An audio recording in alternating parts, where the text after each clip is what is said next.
Okay, 10 minutes late, but I will state right now there's a lot of technical issues on Ashley's end right now. So I'm just glad that we got started at all, to be honest. Because there's a lot to talk about tonight. And there are go-home shows to discuss. Yeah. And there are iPay-per-views to discuss. And there's regular television to discuss.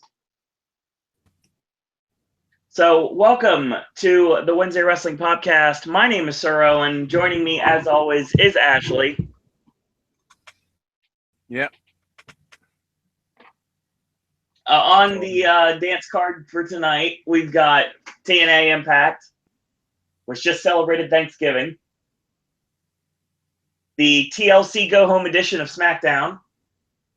We've got UFC news, Lucha Underground, What Culture Pro Wrestling, loaded, and the just finished a couple hours ago iPay-per-view Delete WCPW, with a lot of interesting things coming out of that show. News and rumors from the wrestling world, and we're going to talk NXT. We've got spoilers for the Full Sail tapings that actually just finished a few minutes ago. We're going to talk about 205 Live and the final battle go-home show of Ring of Honor. All this and more tonight on the Wednesday Wrestling Podcast. So, Ashley, without any further ado, let's talk a little TNA, shall we? Oh, Thanksgiving. Right.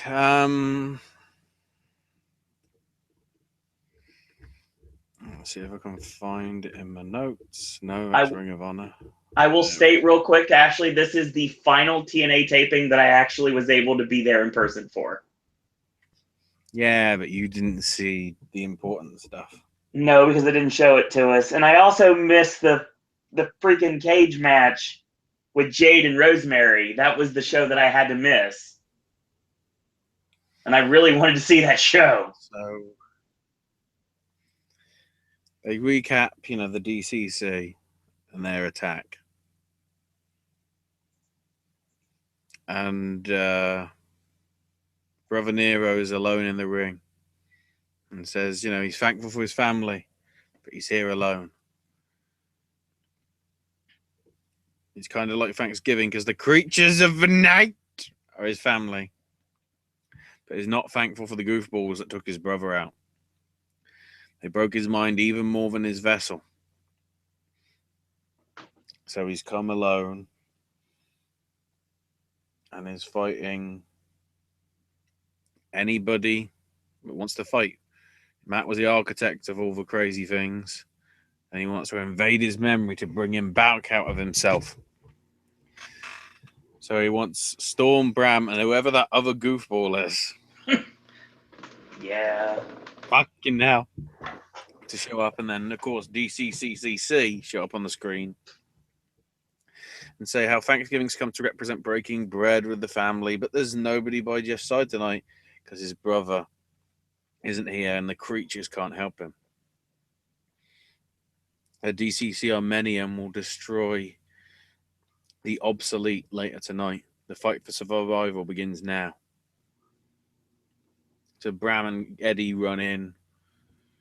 Jeff manages to take him out. Storm goes for an attack, but Monsieur Nero avoids it. So they run. So now we go to the Hardy compound. Yeah. Why couldn't we have seen this? They could have showed it to us on the big screen, but they didn't. Matt's walking around in the yard in his sweater, enjoying the autumn weather, and finds Senor Benjamin reading a porno mag. What's this, Billy Madison? And eating Matt's cinnamon bonbons. And sees Vanguard 1 enjoying his freshly squeezed lemonade and says he'll love his custard as well. And Matt thanks Senor Benjamin for overseeing the preparations for the Matt Hardy ice cream social. The old Thanksgiving tradition, it was so antiquated. But he's glad he's got Senor Benjamin there to guide him. Matt leaves and Vanguard 1 tells Senor Benjamin that he's in big trouble when he remembers. If he remembers. And when this happens, Vanguard 1 actually dips his head sort of in sadness. Yep. I have no words. I just have no words. So now it's time for Team X Gold.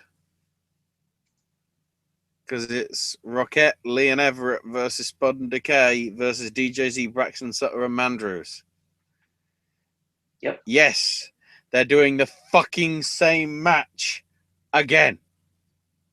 Yeah. But this time, it's completely different, even though it isn't.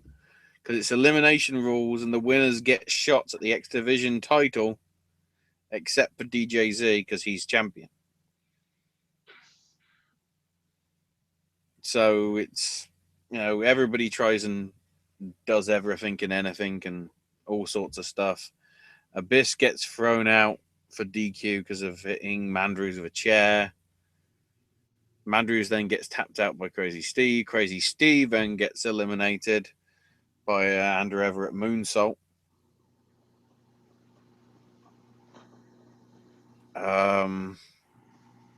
Everett then gets hit with a DDT from DJZ. Braxton takes out Trevor Lee. Then Rockstar Spud gets taken out via he gets taken out by Rocket with a pump kick and uranagi. And then Sutter with a flatliner and an axe kick means that DJZ and Braxton are your final two. Yep.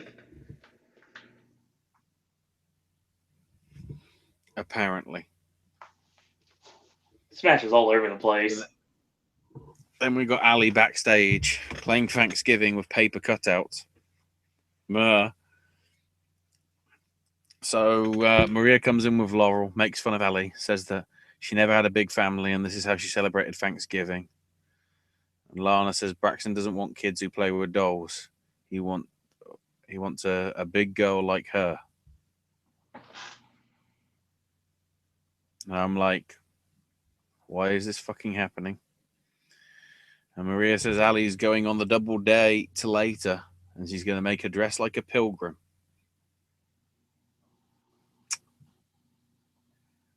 Right. And also left. Back to the Hardy compound. Senor Benjamin tells Matt to add more eggs to the concoction. And Matt goes, thank you for preventing the coronary catastrophe. And Vanguard 1 watches on. Matt says, my strawberry sorbet will make all other chefs obsolete. And then the piano music starts up. And then the referee from the final deletion shows up and goes, what is this? And Matt goes, thank you for coming to the Ice Cream Social. I recognize that you are a licensed official. And I watched the final deletion and I thought it was very disturbing. But you and me, we go back years and years. Oh no, the ref says we go back years and he wants to show him something. And Matt goes, I'm on a tight schedule here, but what the hell? I will go with you. And Senor Benjamin says to Vanguard 1, hey, he drinks too much. And Vanguard 1 says, don't judge me, bro.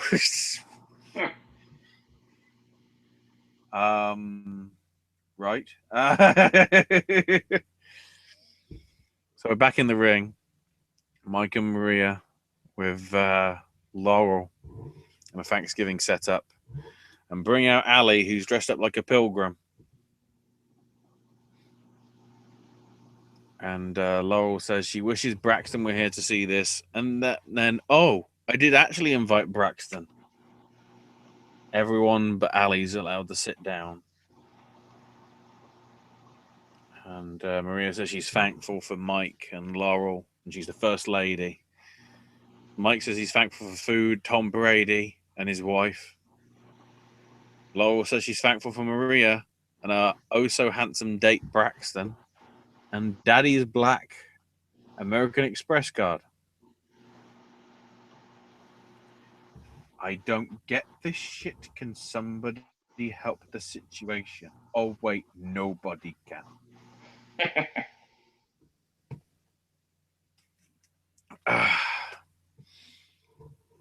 So then Ali says she's thankful for all the fans, but then Maria cuts her off and says, nobody cares what you think. So she get her to serve the food. And Laurel asks Braxton, what do you want to do later? And says, oh, I have an idea. By the way, my nickname in college was Laurel Van Yes. Yeah, that got an interesting reaction live. What? That she fucked Daniel Bryan? Because that's all I can think of. Oh boy. But because of this, Ali's had enough, storms around the table, and says, oh, I slaved to make this meal, and you're just a big meanie. So Ali goes to throw the cake in the face, but Laurel ducks, and it goes in the face of Maria. Yep. And Braxton's like, that shit is cool. And the great thing is then afterwards, Mike just gets a finger and puts it over her face and goes to the cake and goes, that's actually a pretty good cake. And Maria's just pissed.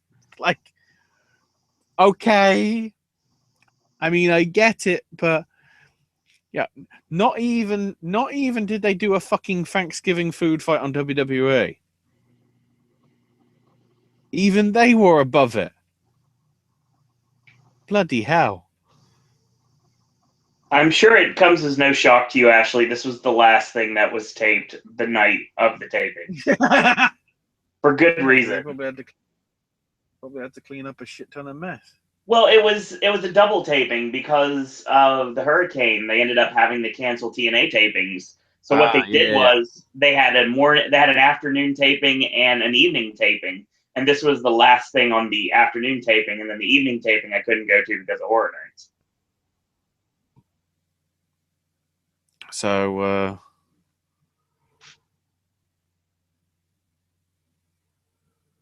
EC3 comes in.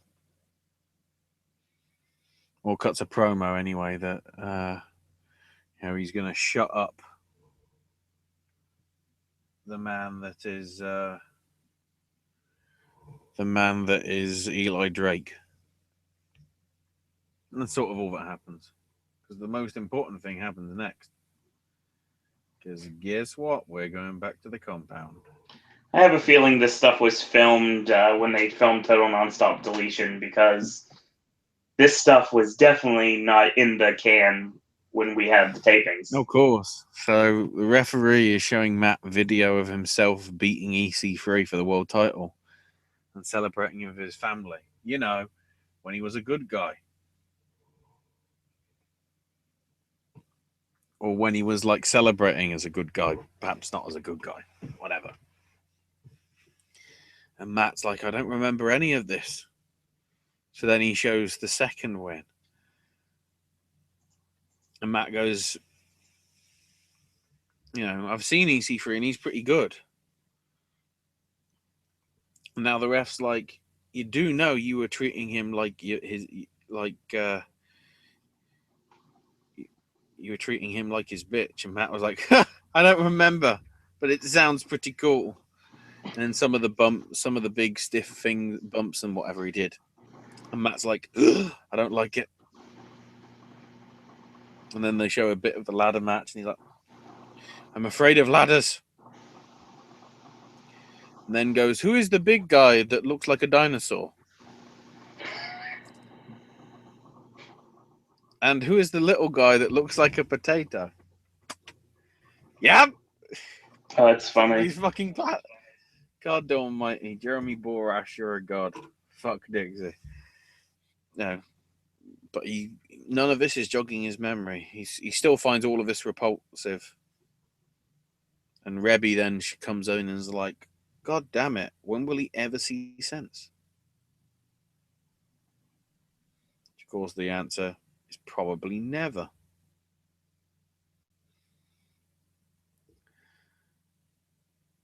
So then we get into the title shot versus talking match, if you can call it that.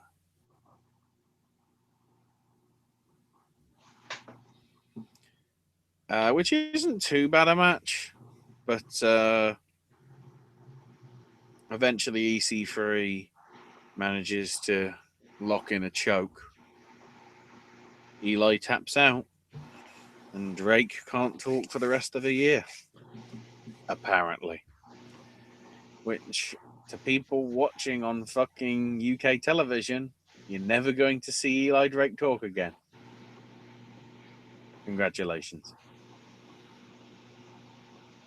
It was still a good match between them, but I would still argue that, I don't know, I'm sick of these two fighting each other. Then again, that's what happens when you take 59,000 episodes. Isn't that right, Lucha? Let's get to the important bit, because we're back to the Hardy compound. And Rebby introduces Matt to Dr. Maximilian. And Matt says, oh, I don't have time for a doctor. I want to get back to the gelato. And the doctor comes in, tries to hypnotize him, and says when he snaps his fingers, he'll be broken. And once he snaps, he goes, his broken brilliance has been alive for over 2,000 years, even after working for that Mick Mahan and coming to Impact Wrestling. Yep. He was weak as a mortal vessel. And, all this is, it's like, oh, wait, is it actually starting to drop? The 7 deities deleted him, rendered him obsolete, but that allowed him to rebuild himself and allowed his broken brilliance to manifest in a broken universe. It changed everything about the industry. It's just the tip of the iceberg, because now I will save the world. And then Matt, the doctor says to Matt, you'll become your one true self when I snap my fingers. And then he suddenly goes straight back to doing ice cream and runs off to care with the gelato. Oh, shit.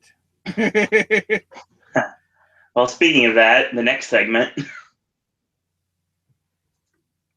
Oh, fucking hell. Al Snow and Shearer versus the Tribunal. I mean, I don't want to say do I have to, but fuck. Oh.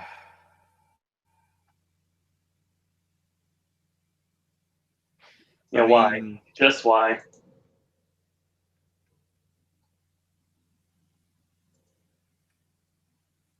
I mean, it happened. Yeah, you didn't have to watch it live. That's all I have to say to you. Bad? Sorry. I knew it was bad, but you're implying that it was that bad. I hate Mahabali Shira. I've never liked this character. I don't understand the gimmick. I don't like the gimmick. I think it's pointless. And for some reason, they kept throwing these matches with him in them during the entire tapings. And I did not care about this at all. I was happy to see Al Snow wrestle. Because throughout my entire time of going to live events, I've never seen Al Snow live. Now I can say that I have. And I actually got to see him at the snowplow. Didn't end in a finish, but that was what I got to see. Interesting. That's as best I can say. Yeah. Because basically, yeah. Baraka got a belt, wrapped it around his fist, and rabbit punched Shearer to get DQ'd. Right. I don't know what the purpose of this was. Oh, wait, there wasn't. So then Grado and Robbie E go backstage and ask Aiden to see the boss. And Aiden goes, they can't see him. I wonder fucking why. Oh, we didn't see him thought after Bound for Glory, straight up. He thought of something for them, and it'll be pretty iconic. Because, oh fuck, the turkey suit is back. Of course. And the two guys are going to wrestle, and the loser has to wear the turkey suit.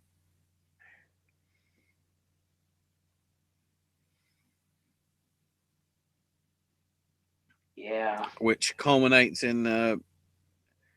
you see, it's an okay match, but it's because of the gimmick of the whole turkey suit thing. It means nobody should give a fuck. Yeah, I mean, it was a fun comedy match. It wasn't anything to write home about, but the crowd was into it. Because the crowd loved Grado. Absolutely loved Grado. Because it finished with Grado going for a sunset flip, managing to pull Robbie's trunks down, so we got a full moon. Yeah. At the same time, Robbie then cradled Grado's legs and got the pinfall. And Grado's like, I'm not going to do it. I'm not going to do it. And then Aiden O'Shea randomly shows up and says, you got to put it on. Then his music starts playing and he just dances in the turkey suit. Yep. And so he's in the turkey suit for about, 4 minutes? Yeah. And you won't see it. You won't see it again? Nope. So what's the fucking purpose? They do that every year. It's one of the TNA deals. Every single Thanksgiving, they do that turkey suit. WWE realize they don't need to fucking do that anymore. And WWE did the same shit every year. Yes, you are correct.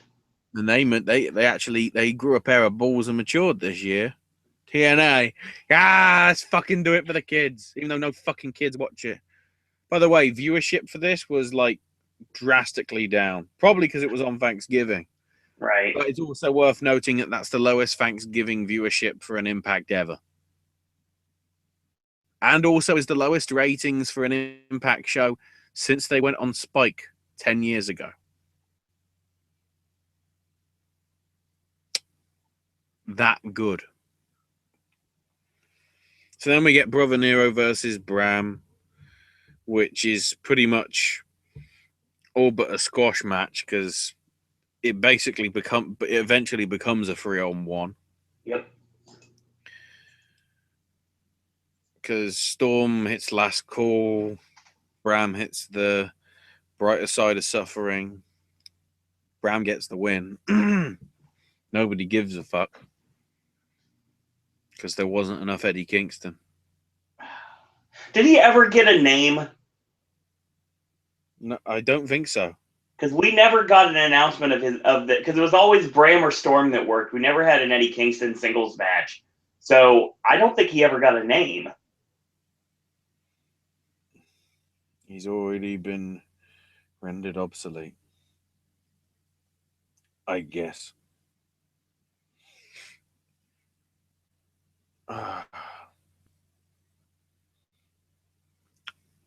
But speaking of that, we go back to the Hardy compound and Matt's fixing a clock. And Rebby's like, I've tried everything to help Matt remember and I don't know what else to do. And Matt's like, it's so frustrating to hear all the things people have told me that I do. And I can't take it anymore. So goes out the front door and wants to be known as the man who makes wonderful peach cobbler, not someone who eats people.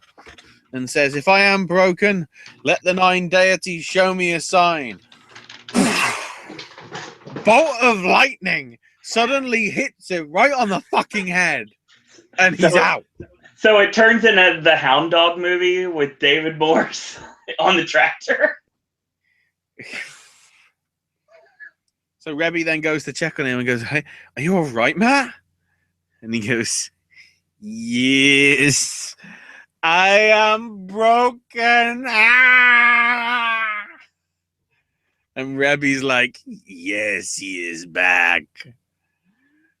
and then I need to play the Lucha Underground to be continued music because that was like the best. That's how you fuck. I mean, it's ironic because this week we actually had a to be continued ending, so I'll save it for them. But that's how you do a closing promo closer.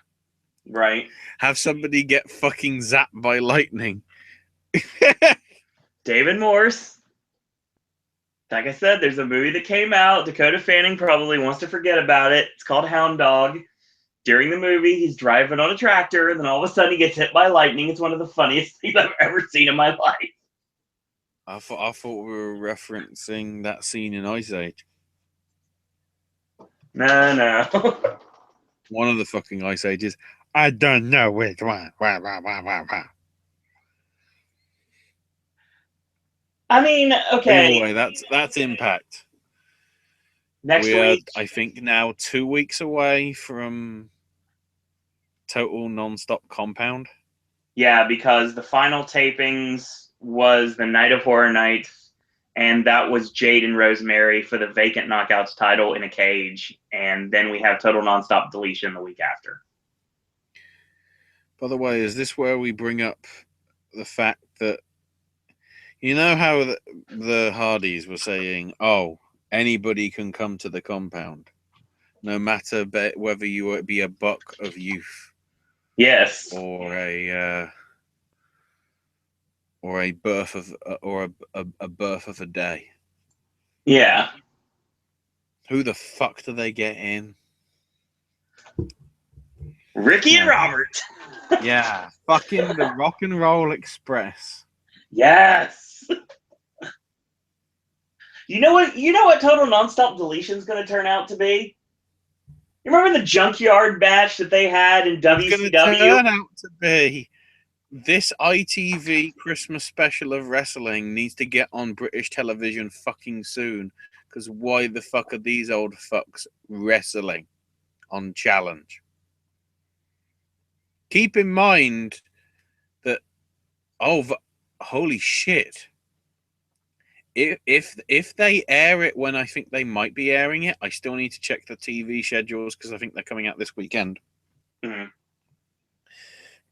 I could probably look at it on my tablet now because I think they're probably up online somewhere. If they show it when they should be showing it, which would be Boxing Day. No, if they did show it Christmas Day is a Sunday, which is the same day that TNA has. I so want that to happen now. See, Total Nonstop Deletion, like I said, Ashley, you remember when WCW, it was in 1999. Remember WCW did the Junkyard Invitational where they all fought in a junkyard and people got hurt and the gliding was terrible and they had a bunch of ECW guys in it, and then they had a bunch of really random people that you never saw again because they got hurt legit during this match. Yeah. I have a feeling that's what Total Nonstop Deletion is going to end up being. Without the injuries, though. Fuck. Now, it would be great that I'm looking at the list of people that were in that match. Fit Finlay won. Seco Pay, Jerry Flynn, the Public Enemy, the Sandman, Horace Hogan, Brian Knobs, the Nasty Boys, Hugh Morris, La Parka, Steven Regal, Silver King, David Taylor, and Mikey Whipwreck.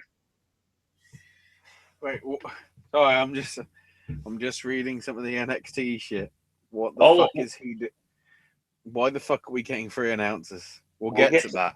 Yes, we will. You know what's funny about that, Ashley, even giving that away, we talked about him the other night. Did we? Yes, we certainly did. I can't even fucking remember.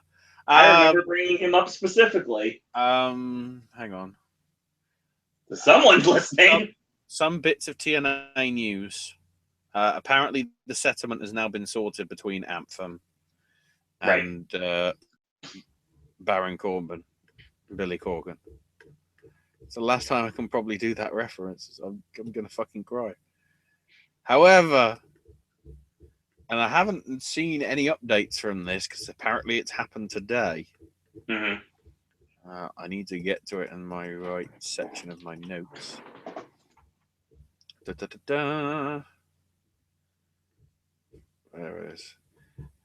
So I'm not sure the source of this, so apologies, but I'll read it out as it is because it's fucking hilarious.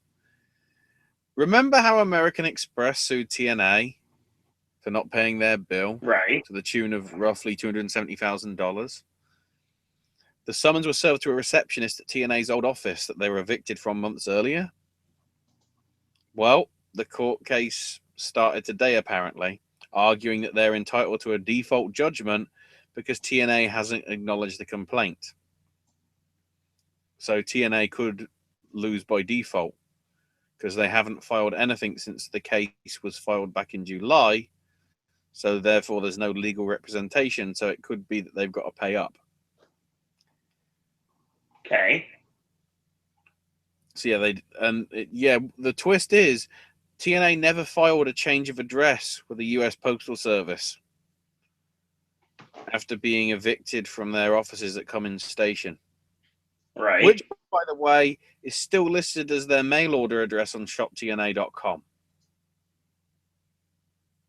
They do have an authorized agent in Chattanooga that can be served instead, but that option isn't mentioned in the latest court findings, and neither is the TNA merch warehouse, which is reportedly where the company is now headquartered.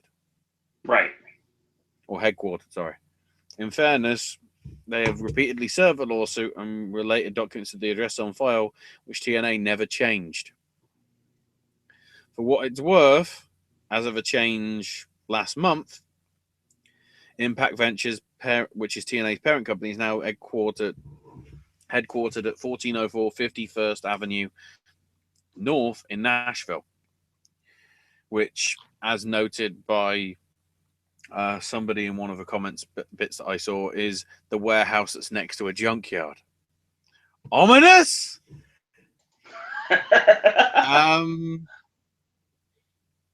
So the gist basically is the deadlines to respond has expired. TNA didn't move for an extension, and because they haven't responded, it could be seen that the court says they got to pay up. In addition, one of the exhibits filed by American Express is TNA's billing statement from May, the month that the account was cancelled, and the new charges consist entirely of late fees. Huh. So we got $577.88 for being late in paying off a $20,000 shy balance on one of two corporate cards for Dean Broadhead, the CFO. And then also $7,200 and change for being late in paying off a $241,000 or roughly $242,000 balance on the corporate card of Shane Emerson, who's the TNA Director of International Content Distribution and Live Events. I find live events funny because there ain't fucking any. On top of that, because of the cancellation, a prorated portion of the annual membership fee was also credited back on every card. TNA had 11 cards given to 9 employees, with Broadhead, Emerson, and Dixie each having 2. Of the 9 who had cards, 2 no longer work there. Eric Barnes, who was media relation, and Tyson Sienski, who was the director of information technology. That's why the website hasn't been fucking updated. Sienski's now chief information officer of Skyway Studios, where TNA does post-production. Oh, so they fobbed him off. The others with corporate cards were Serge, John Gabernick, and Bob Ryder. So I need to find out what the fuck happened with this. And if we don't know, I'm pretty sure Dave will supply something if he has. I need to keep refreshing that because that could be an interesting thing if it's happened. Still waiting, Dad.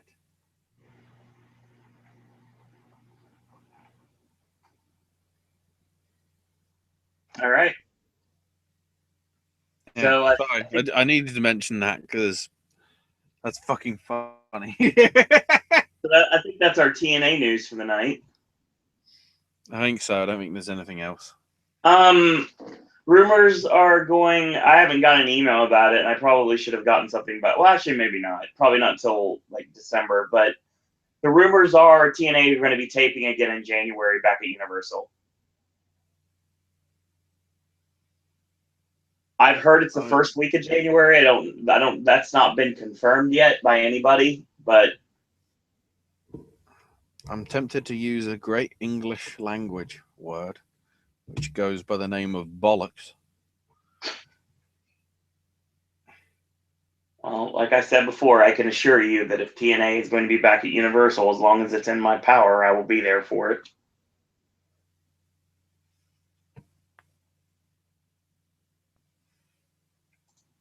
Well, we move from Impact, and Impact takes us into Smackdown. This is the go-home show that's going to take us into TLC this Sunday. I am reading these NXT things and I'm marking out like a motherfucker. Oh! Did you see what makes me really happy? Obviously. I'm seeing a fuck ton of stuff that's making me happy. Yeah, I don't even know if it's one thing for you. Fuck it. Holy shit. So many wonderful things. We'll talk the about it later. The go home for SmackDown. Yes. The go home for SmackDown starts with Renee in the ring because we're doing the contract signing. Oh, jeez. The women's title match. So Alexa comes out looking bored.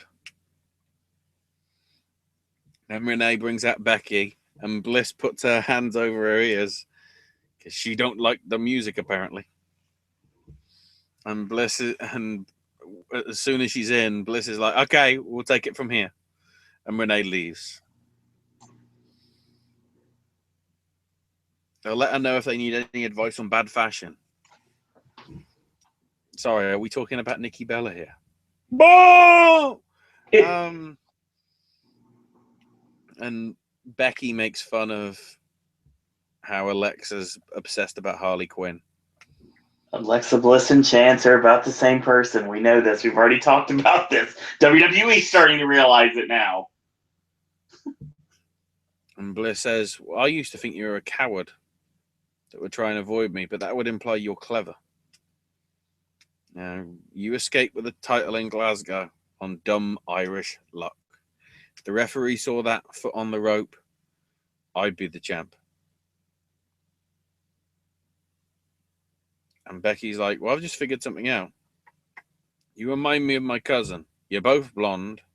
You both have an unhealthy obsession with glitter. And you both cry and moan when you don't get your way.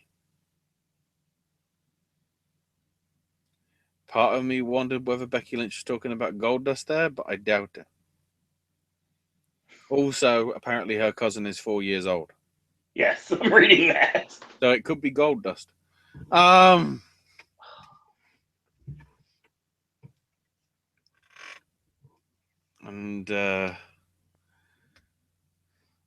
every time Becky's talking, and she cuts a good promo and whatever. Bliss goes, I'd love to know what it's like to be in your fantasy world when you're being really nice to everybody. And Lynch is like, hey, I wasn't nice to get into the biggest women's match in WrestleMania history. It also wasn't the reason that I got drafted to SmackDown. It ain't the reason why I became the champion.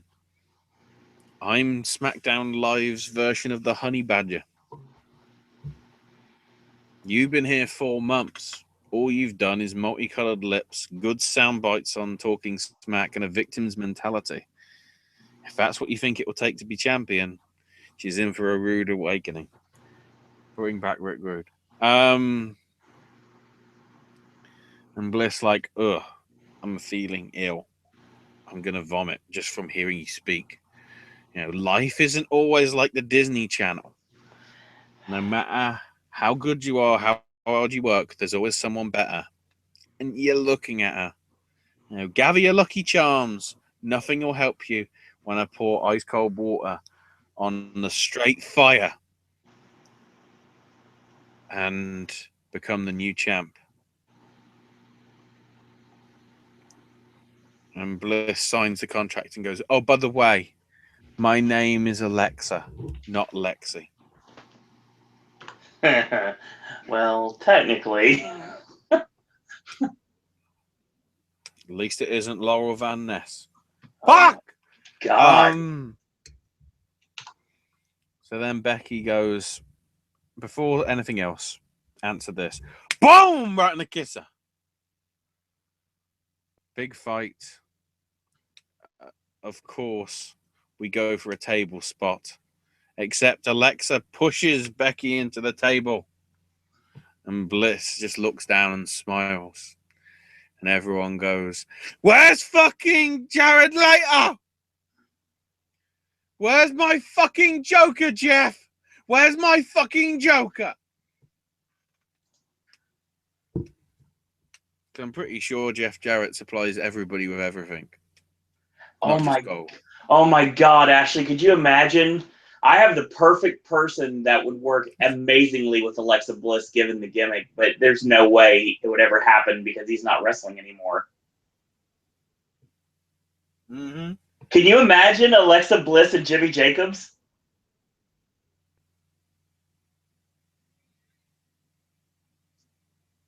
Who knows? That would be amazing. So then we get the first of 3 matches. Yeah, 3 matches for a go-home show. Fuck you. I read that. It's only Ziggler 3 matches. Ziggler and Kalisto versus Corbin and The Miz. When this is one of your 3 matches, fucking run.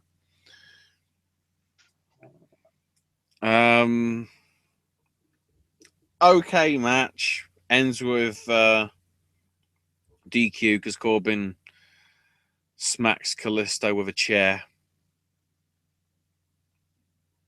Because of reasons.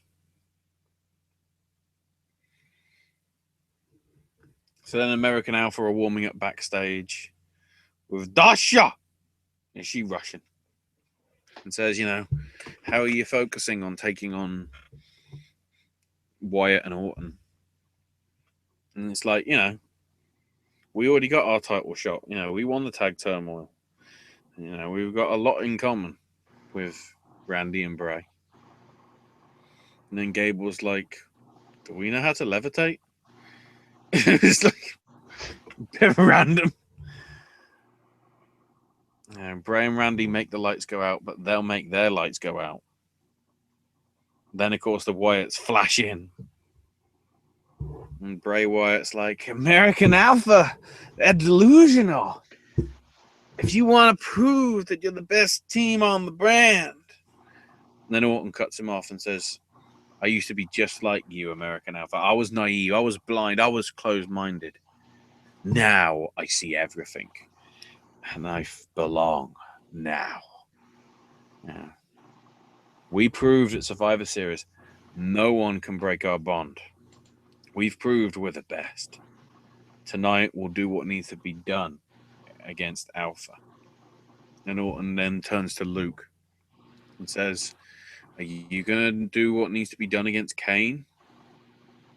And Bray says, Luke, send Kane straight back to hell. And then Luke stares at Orton and is like, fuck you. And walks off, pissed. And then Wyatt looks and smiles. I think Orton's becoming the leader. They're doing the Daniel. Once again, we're doing a fucking Daniel Bryan storyline. Except they're doing it the way it should have been with Daniel Bryan and not fucked up.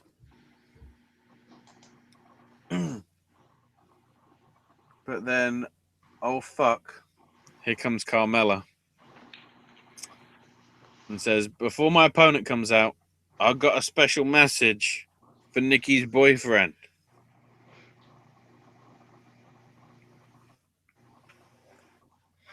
And they do a "How you doing" chant because that's what they do. And he goes, "Oh, I'll be doing a lot better when I get out of this stupid town." Cheap heat. At least she knows that much. That's positive. She's got a message for Cena. She wants to publicly apologize for what she's going to do to his bitch. Now, in the no DQ match, I'm going to pick up a chair and hit her so hard in the chest that her own Bella twins will pop out of her back. I don't think that's how anatomy works, Carmella. I'll be doing Cena a favor because she'll rearrange her face so bad the last thing will be on his mind is a wedding. And then Carmella can see Nikki posting YouTube videos from the hospital bed.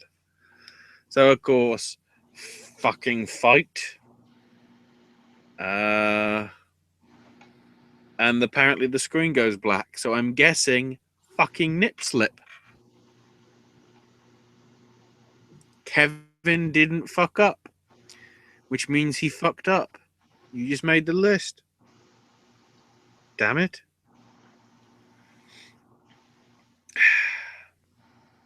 So next up, the Ambrose Asylum. Dean comes out and says it's worth noting that for some reason there's like a rug on the floor as well for this one. And the cardboard sign says Ambrose Asylum TLC edition. Oh, God. And Ambrose is like, it's been a while, but I haven't lost my touch.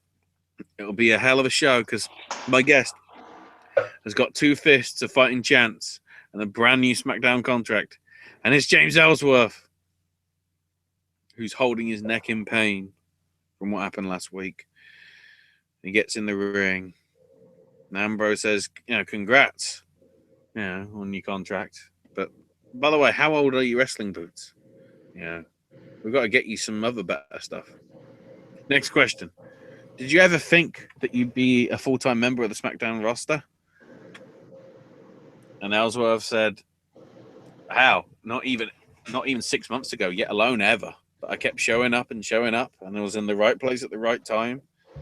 And thanks to Dean, I'm a WWE superstar. And if there's anything Dean ever needs, I'm right by your side. You don't need to thank me.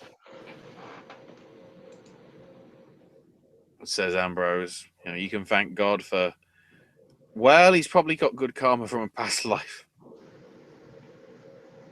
But if you want to wash my car, do my laundry, and get him a 6-pack, get me a 6-pack after the show, that'd be cool. So James Ellsworth's become Gabriel Kidd to Ambrose's Prince of Me? Oh, wow. Yeah, pretty much. I don't know. And Ellsworth says, who are you rooting for Sunday? Because, you've got a title shot.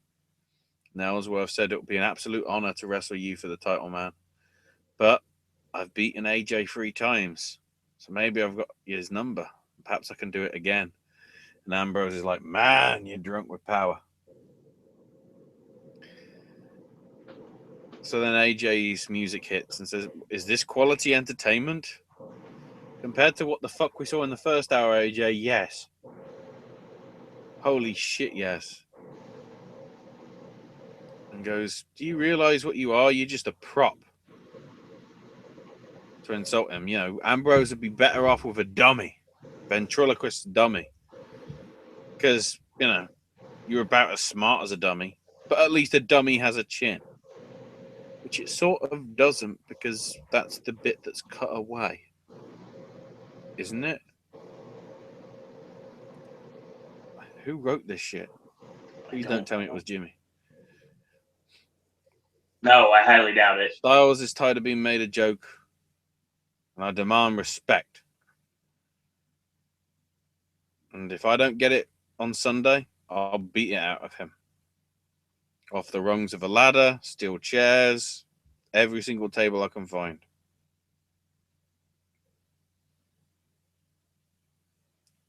And Ambrose retorts by saying, I'm going to be going into the most dangerous match in WWE with you. And I shouldn't be worried, and the only thing you're worried about, AJ, is a mutant like Ellsworth, and then turns to him and goes, "No offense." It's like, what? Is he on his side? What? So Ambrose gets laid out because Ambrose falls into a ladder after AJ shoves Ellsworth into him. Then Ellsworth gets fucked up because Styles goes for a Styles clash, but then stops, drags him to the steel steps, and hits him with the Styles clash on the steps. Pretty impressive spot, if I'm being honest. Mainly because Ellsworth remembered to not tuck his head this time. Oh, yeah. It looked great.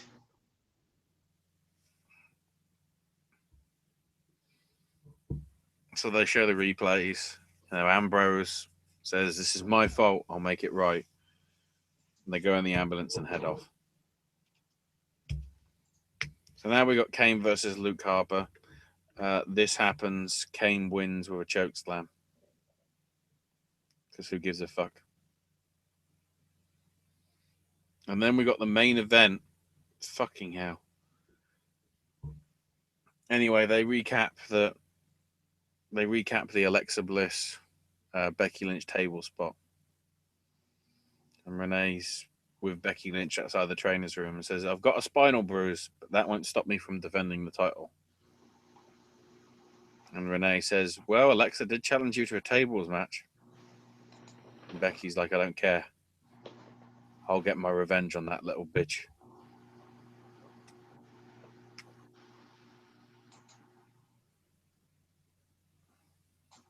I would say the revenge is making Legend of Tarzan, but I think Tarzan came before Suicide Squad. It did. God, that was a waste of time. Which Suicide Squad? No, I actually like that movie. And yes, Tarzan, without a doubt. Such a waste of Christoph Waltz. That's not a bingo. Anyway, No, it's not. Wyatt and Orton versus Alpha. It's weird to see like a tag team that aren't a tag team like Wyatt and Orton prove that they should belong in the tag division, because the match that they had with Alpha was really exceptional. Well, I shouldn't say exceptional because that makes it sound a bit too good. But for a tag match that you'd get on any television show, whether it be TNA or WWE, this was a pretty damn good one. With an RKO, of course, late on, but it was the Sister Abigail on Jason Jordan that was enough to get them the win. So it's Wyatt and Orton versus Slater and a Rhino replacing a Gator, because that rhymes. So then Dash is backstage asking Slater and Rhino, have been watching the match, how are they going to prepare? And AJ comes in and goes, "Hey, no one cares about the tag titles. The WWE World title matters. Did you see what I did to James?" And Rhino gets in AJ's face and we're going, "Oh shit, TNA." And then Dean just shows up and beats the shit out of AJ. And sort of keeps beating the shit out of him as we fade to black. It's a shame there were only 3 matches, because it was actually a pretty good go-home show. I'd have liked to have seen more. But, apparently we can't fucking do that.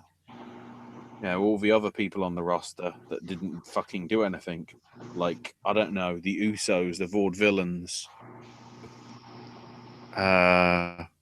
Hype Bros,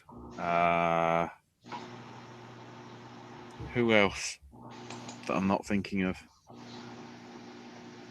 that isn't in the tag division? Oh wait, they're all fucking injured. Or they're John Cena.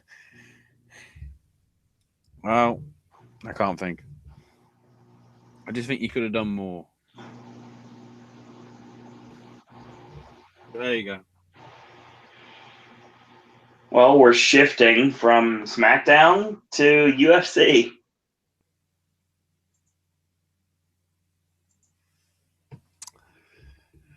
Right. This is another thing I need to quickly look on, see if it's up on F4W. Because there were some rumors circulating that today there was going to be a meeting. There it is. A whole bunch of talents joined an organization to join the labor fight against UFC and the WME IMG group, featuring some pretty big names, which include George St. Pierre, Donald Cerrone, Cain Velasquez, Tim Kennedy, and TJ Dillashaw. The Mixed Martial Arts Athletes Association. So the MMAAA. Why are they fucking doing this? We've got the DCCCCCCU in films, and now Mixed Martial Arts has got the MMAAA.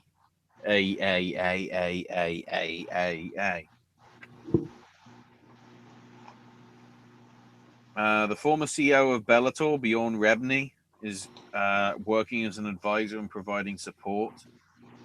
Basically, they're trying to negotiate a collective bargain agreement and then establish a 50-50 revenue split between the promotion and the fighters. Because although they get paid a lot, the fighters in some cases, especially, people like Conor and Ronda, the majority of the rest of them, for what they have to do not get that much money in compared to the actual revenue of the game and whatever. So they're trying to basically make it fair. And Donald did note that he's scared shitless because he is scheduled to be fighting on next week's pay-per-view and doesn't know what the treatment's going to be from the officials when he gets there. So we'll have to see. So that happened. There was also a complication with next week's UFC 205, I think. I don't know why I said it like that. 206, actually, I think it is. I'll have a quick look. Yeah. It was supposed to be, from what I remember, Cormier versus Anthony Johnson. But Cormier got pulled due to injury. They then tried to book Johnson against Musashi, but Johnson decided to wait because apparently the injury that Cormier's got is going to be something that can be, they've done immediate surgery on and will probably be fixed within the next month, so they can have a big pay-per-view event somewhere probably down the line, February, March time, as part of the big 2017 early push that they've already announced. So because of that, the main event is now Anthony Pettis versus Max Holloway, which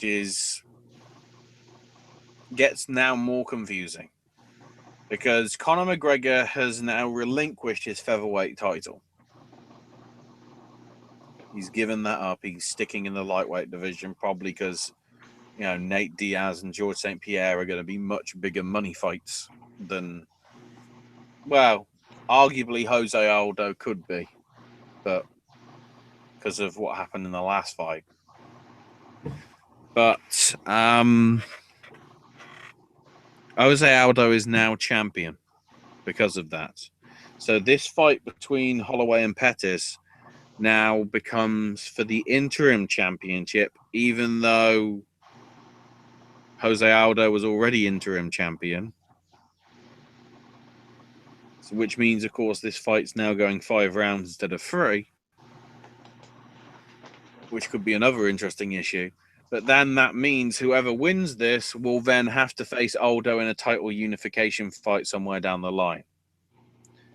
Why this couldn't be just a main event with a number 1 contender spot on the line? I guess because it's a pay-per-view, because they're scared shitless that nobody would watch. But I mean, that happened, I guess. So that got complicated. But in turn, by having Jose Aldo sort of win the belt by default because there's no match with Connor's done the best thing possible. He's made the featherweight division look like shit because he's beaten all 3 of them. And with Aldo, the only time they actually fought, he knocked him out in 13 seconds. And the guy that got knocked out in 13 seconds is now the champion of the division. That's logical, isn't it? That'd be like, by default, Brock Lesnar now becoming Universal Champion on Raw because he lost to Goldberg in 86 seconds. Anyway, on to the results from Australia, which was Saturday night in America, Sunday morning, or Sunday morning afternoon in Australia. I guess the big thing is, holy shit, we had 8 fights in a row go to decision. Wow. All 3 of the preliminary card fights went. All 4 of the Fox Sports 1 preliminary card fights went, and then the first fight of the main card.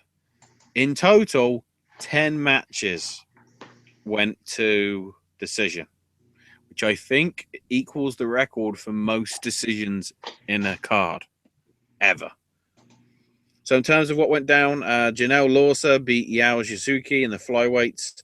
In the 2 featherweight matches on the Fight Pass feed, Marlon Vera beat Ning Guang Yu, and Jason Knight beat Dan Hooker. As I say, all these are unanimous decisions on this case. Ben Neugen beat Guinea Herrera via unanimous decision. Jonathan Moyner beat Richard Walsh in the welterweight division via unanimous decision. Then we go to a split decision for Damian Brown in the lightweight division over John Tuck. 2 judges gave it 29-28. The other gave it 28-29. So actually a pretty close one. And then also another unanimous decision as Dan Kelly beat Chris Camozzi. Then for the main card, Danielle Taylor beat So Hee Ham via split decision. One of the judges gave it 2 rounds to 1 for Ham. The others gave all 3 rounds to Taylor, so I don't know what the other one was watching. Then, holy shit, our first non-decision from the judges, because we had a rear naked choke submission from Tyson Pedro on Khalil Roundtree in the light heavyweight division. Then we had a punches TKO for Alex Volkanovski beating Yusuke Kazuya in the lightweight division in the second round. Then a couple more judges' decisions. Amari Akhmedov beat Carl Noak via unanimous decision in the welterweight division. And in the lighterweight division, via split decision, Andrew Holbrook beat Jake Matthews. Again, it was 2 judges gave it 2-1 or 29-28, and the other judge gave it 28-29. And then the main event in 4 minutes, but a fucking incredible 4 minutes, Robert Whittaker beat Derek Brunson in probably what got the loudest cheer of the entire night. Because I guess some people would say Whittaker was possibly the underdog. I don't know, but when he won, I mean, that was probably louder than the Garden. Probably because of acoustics, I'm not sure. Because it's probably a smaller venue. But yeah, a TKO with head kicking punches. Robert Whittaker did pretty well from this fight because he got double pay. because he got fight of the night and performance of the night. So Brunson also got 50,000, even though he lost in 4 minutes. So that's not too bad. The other performance of the night went to Tyson Pedro for that rear naked choke submission. So all three men, well, 2 men get $50,000. Whitaker gets $100,000 bonus. This weekend, however, is an interesting one. This Saturday, we've got the Ultimate Fighter Tournament of Champions finale going on. Not too bad a card. Quickly run through it because there are a few changes here and there, but I'll get to them when they come up. On the preliminary Fight Pass card, we've got 2 winnerweight fights as Elvis Mutapikic and Anthony Smith go 1-on-1, and another fight sees Josh Jansbury taking on Devin Clark. Then on the Fox Sports 1 preliminary card, we've got Kaylin Karam versus Jamie Moyle, Dong Hyun Kim taking on Brendan O'Reilly. Those are women's strawweight and lightweight fights, respectively. Then in the bantamweight division, Rob Font was going to be taking on the bantamweight winner of the Ultimate Fighter Latin America bout, Alejandro Perez, but got pulled out last week. So has now been replaced by first time in the UFC and one of the competitors from the Ultimate Fighter season. So your reward for getting knocked out the competition is being on the undercard. None of the other fighters, I think, have got that treatment, I think, which is pretty awesome. In Matt Chanel. So, no pressure on him. He got a lucky loser entry. And then the other fight, the main fight on the Fox Sports 1 preliminary card, will have Gray Maynard going 1-on-1 with Ryan Hall. Then for the main card, Brandon Moreno takes on Ryan Benoit in the flyweights. Sarah McMahon faces Alexis Davis in the women's bantamweight division. Light heavyweight fight with Ion Cutelaba versus Jared Cannonier. Jake Ellenberger in the welterweight division faces Jorge Masvidal. Joseph Benavidez in the flyweight division takes on Henry Cueto. And then the interesting one, which I need to check as to what's happening and to make sure that the notes that I had were right or not. Because I believe this is still yet to air. It's airing tonight, I think, on Fox Sports 1. I mean, if it hasn't been announced, fuck it. I guess this is spoilers. Because in theory, you'd realize the champion already knows who it is, because obviously this was all recorded weeks ago. Yeah. Because otherwise, how can the champ prepare for somebody that he's only going to have 3 days advantage on? And that's also the same for the person that wins the thing. So Demetrius Johnson will be defending his flyweight title against the winner of Ultimate Fighter. I don't care if this is spoilers or not. I'm just saying it again, just in case you do want to tune out for the next 5 seconds. The champion being Tim Elliott. The winner, who I won't say his name in case you tuned out for the last 5 seconds, has received a Harley-Davidson motorcycle of their choosing and a guaranteed 6-figure UFC contract, on top of the fact that they get to challenge for the flyweight title and probably get their ass handed to them, in all honesty. Because if somebody in their first UFC match manages to become champion, I mean, secretly that's what they'd want, because apparently Ultimate Fighter is... its viewing figures are going the way of TNA, as in shit. So, I'm not sure. But we'll see on Saturday. It might be interesting, it might not. Especially when you take into account next week, we've got a Friday night fight night show, followed by a Saturday night pay-per-view for UFC. Right. Then again, because of the Cormier change, the fight and everything, it's less of an interesting pay-per-view, especially when you take into account right at the end of December, we've got a Ronda Rousey fight, which could be her last ever fight in the UFC. If I'm going to spend $60 on a pay-per-view, I know which one I choose, the one that's actually got a main event. No disrespect to Pettis and whatever, but they've got shafted because of various things, because Dana needs to make money, motherfuckers. Yeah, of course he does. Like, Dana White needs more money, actually. Well, probably. We moved from mixed martial arts to the temple. Oh, yeah. Lucha Underground time. The great thing is I've come up with 3 titles for this week. 3 titles. One of which is the actual title, which was Breaker of Bones. The 2 other titles I came up with was Stiff, and also Don't Fuck with Japan. Which I say don't fuck with Japan, even though we've established for some reason in the plot that the Black Lotus Triad are from Hong Kong, even though the 3 women that are the other people of the Triad are Japanese.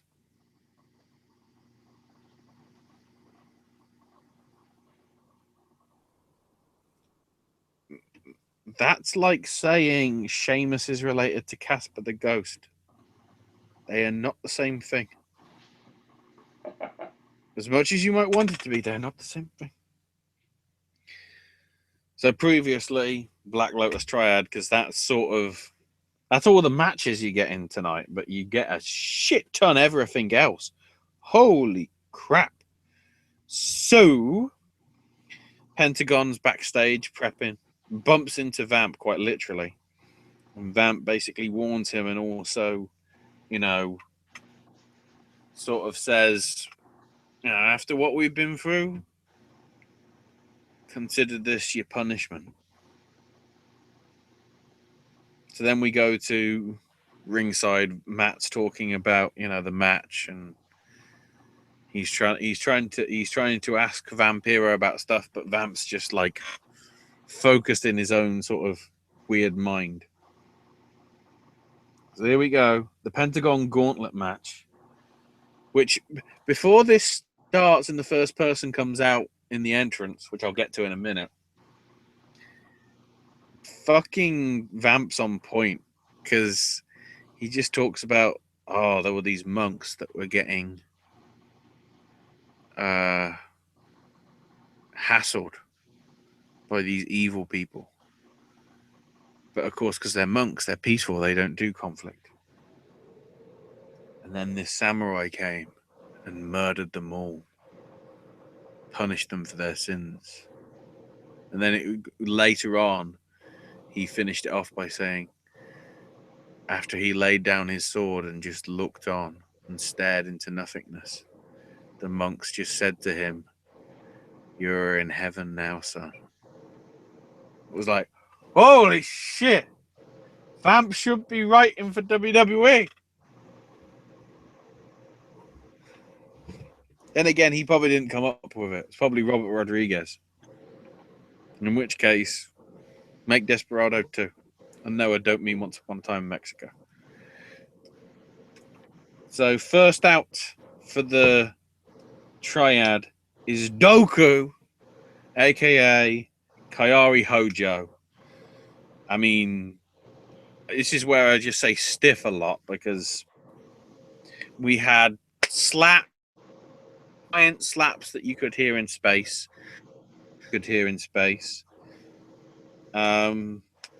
But the finish was incredible.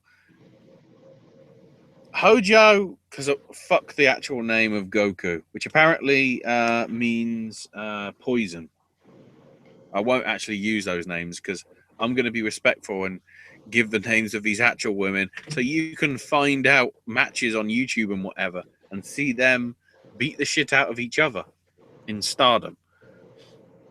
So Hojo does a even it might be sacrilegious to say, but an elbow drop that even Macho Man would go, "Oh shit!" Yeah, the height on it is ridiculous. So she goes for a second one, which Pentagon manages to put his legs around her arm and break it, causing the referee to stop the match due to incapability to compete. Steven And Seagal. Pentagon's got through stage 1. No, don't bring up that fuck. Holy shit. There's only now one person that can raise an eyebrow, and it's Dwayne. I never thought I'd say that. But, the fact that he says, the fact that he just took an award from Putin for no reason. What the fuck, Steve? Seriously? What the fuck? So, before we can get to the match continuing, because this is supposed to be one match, after commercial, we come back, and Jeremiah's doing some weights, because he's a man. And Katrina shows up and says, it's a shame what happened to Ivelisse. And he's like, yeah, there will be justice. And Katrina goes, wow, I didn't actually think you'd come back.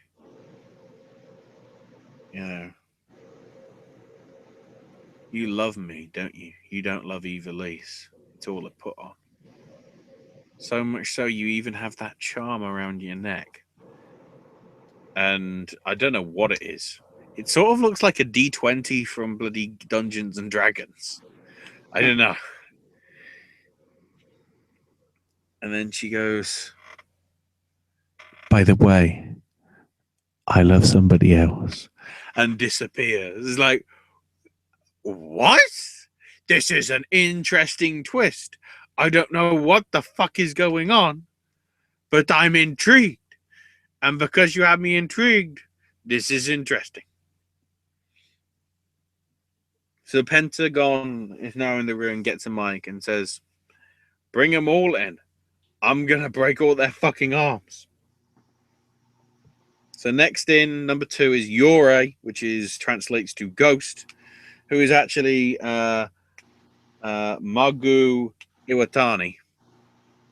Mayu Iwatani. Didn't read it right. Stiff! Which culminates a good match still. It's just a shame that these Stardom girls are just getting the shit beat out of them, really. Case in point, Iwatani gets a reverse package pile driver. They didn't specify that, but the fact that she was facing out from his chest, I think, tells me it wasn't a package pile driver.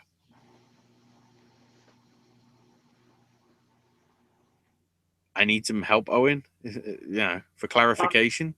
The best way, what you're saying sounds to me like it's okay. It's basically a package tombstone. That's what it sounds like. The way you're describing it, it sounds like a package tombstone. Yeah, but but it's in the position of the Styles Clash, where it's like belly to back. Okay. It's not like Kevin's pile driver. So it was like a high angle package pile driver, or you said it was reverse, so it's like a high angle Owen Driver 97. Her head's facing out. Yeah. It's the Steiner screwdriver. Right. Or the way that Owen dropped Steve Austin at SummerSlam on his neck. Yeah, but it wasn't like a straight tombstone where he was. I have to see this move. Hold on. It's a package pole driver, but just she was facing outwards rather than facing inwards. Okay. So basically, he wasn't grabbing her from the back; he was grabbing her from the legs. That, that's where it was wrapping. Basically, a package pole driver, just the person's flipped 180 degrees. Like a wheelbarrow. Wheelbarrow pie driver. Yeah. Wheelbarrow package pole driver. I have to see fucking it. Long. Come on, Lucha Underground, help me on your Twitter. Anyway, arm break, ref stoppage, 2 out of 2. So they announce Hitakiri is here, aka Assassin, and I'm going, oh shit. Io Shirai is coming to Lucha. They got a fucking commercial. Damn it! And then they come back and fucking Dario's there. Damn it! They like fucking teasing. And Dario's there like, yeah, I'm sorry about what happened. Yeah. But Johnny Mundo's such a softie, you can get that title back easy. And Matanza's like, no. And Dario's like, you're not interested in the title anymore? Well, then what do you want? I want Mysterio.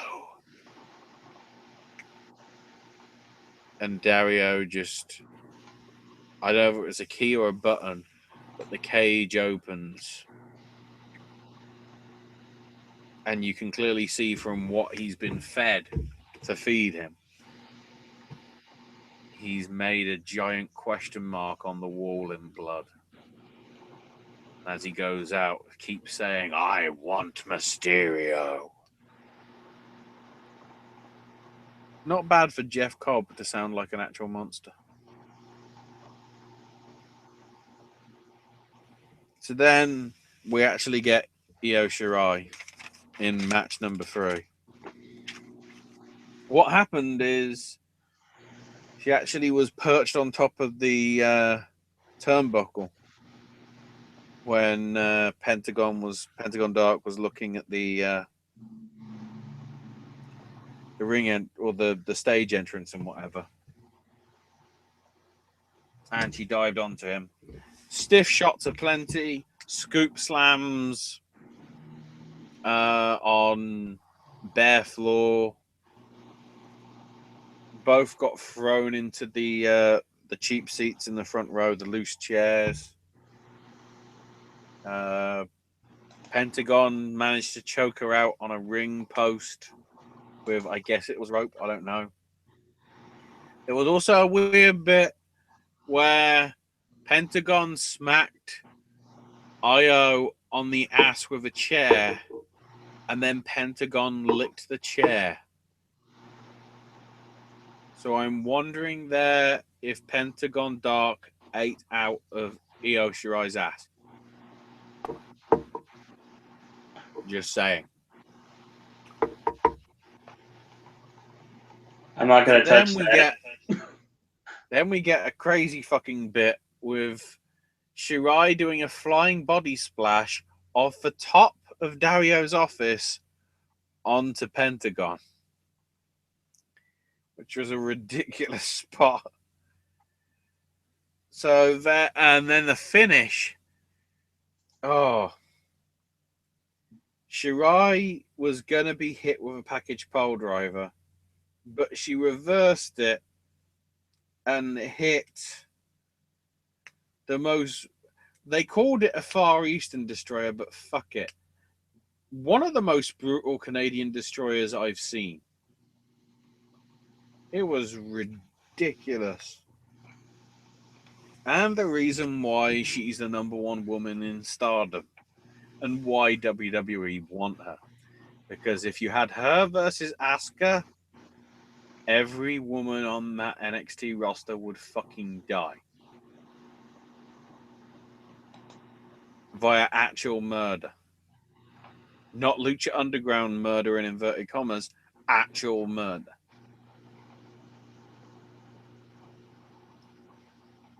So then, after the break, Black Lotus comes out with the other two girls, even though their arms are broken in inverted commas. But before the match can even start, Black Lotus just attacks him and attacks him. And then the coup de grace, no, not the Finn Balor move. She grabs Pentagon's arm and breaks it. So now he knows how it feels. And then Dragon Azteca Jr. shows up at the top of the steps, comes down to the ring. They stare each other down, Black Lotus and Dragon Azteca. And then all the triad, including Black Lotus herself, leave the ring. With Black Lotus looking very focused as to say what's going on. And Dragon Azteca puts his foot on Pentagon Dark's broken arm and grabs the other arm and breaks that arm, saying, "This is my vengeance," as he does so. So Pentagon has 2 broken arms. Who needs too many broken hearts in the room when technically we had too many broken arms in the room? Because we had 4.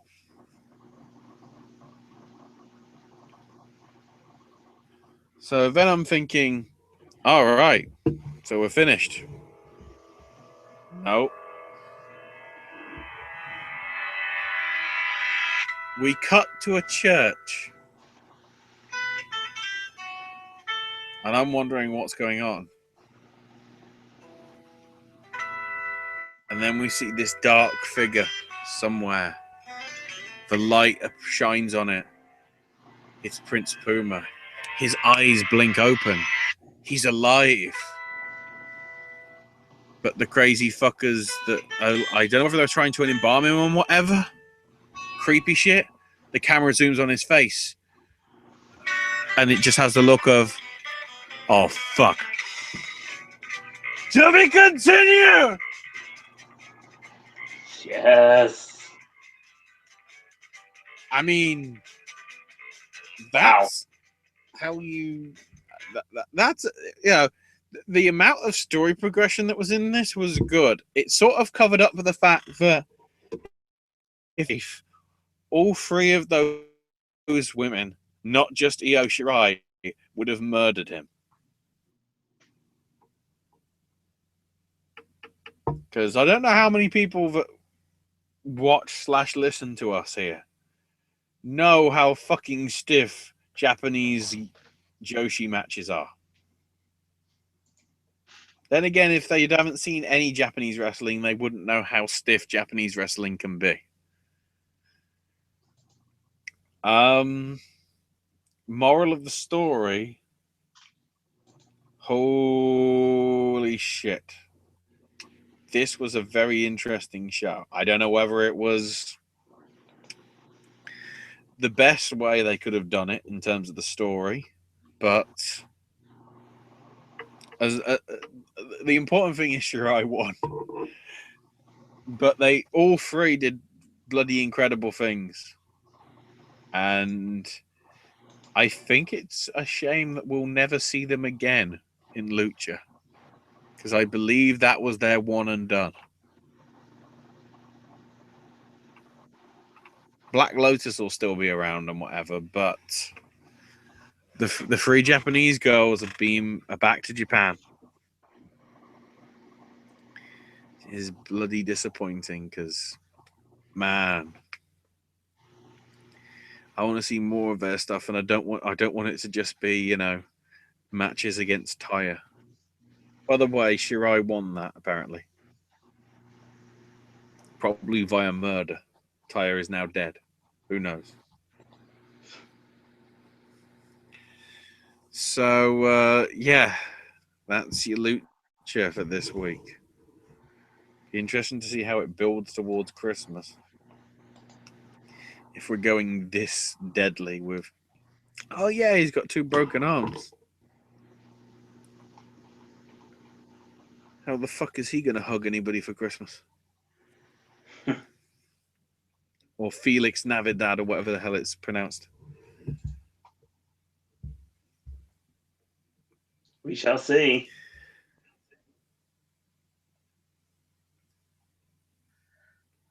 So I think that is Lucha Underground. And we move from Lucha to What Culture Pro Wrestling. Which one?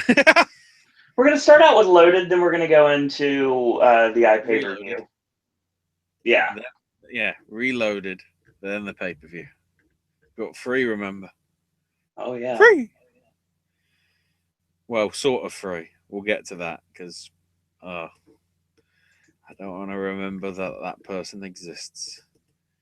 God damn it, girl. God damn it. So we open. If I can get the notes. We opened with Prospect backstage, and Kennedy comes in and says, look, I need to find Primate. I need to focus on that. He's on the loose. Drake's trying to get him.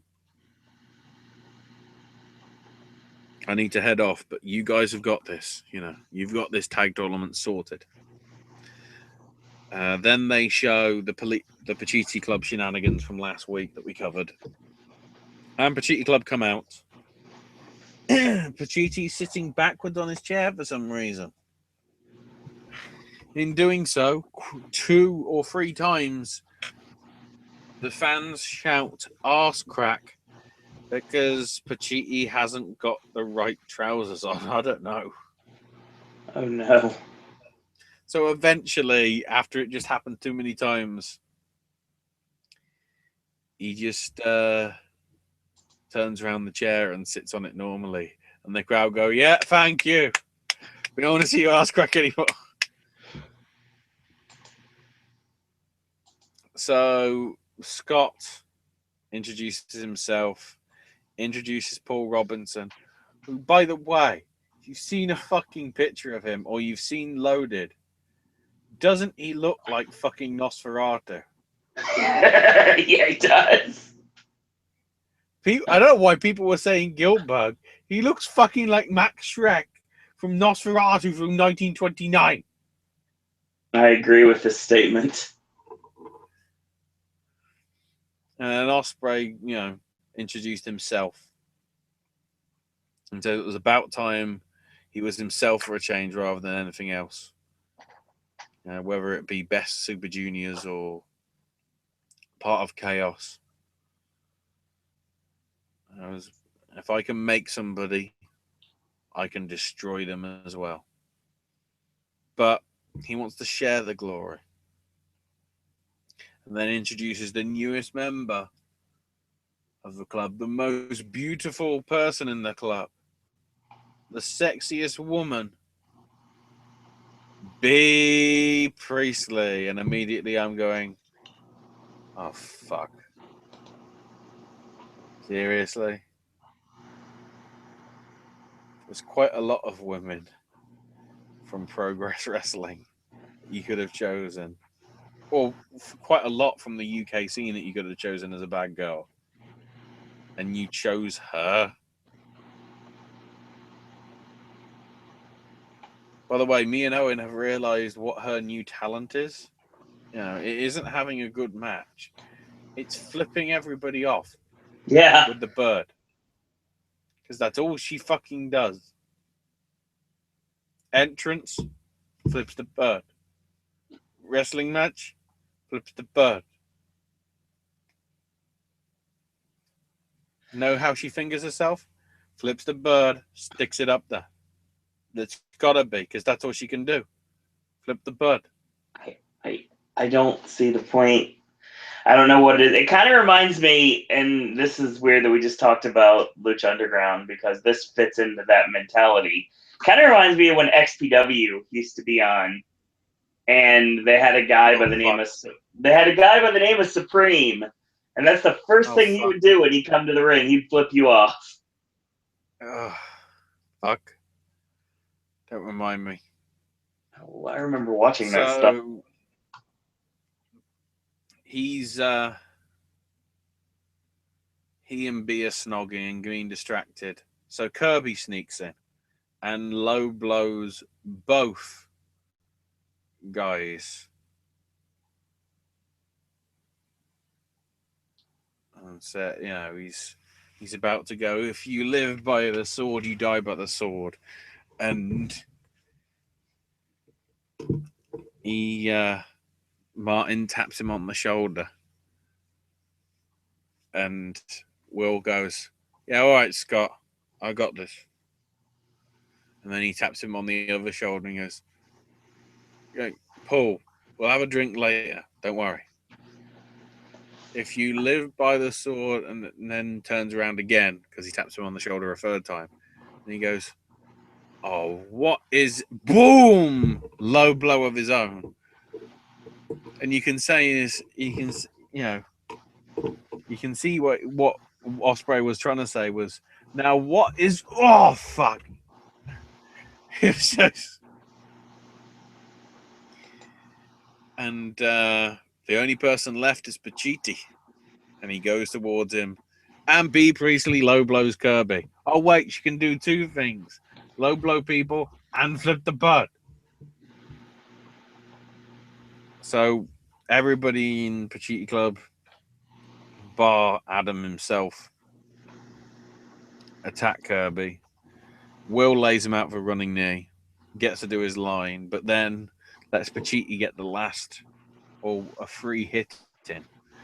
And Pacitti just does girly slaps because that's a thing, I guess. Maybe.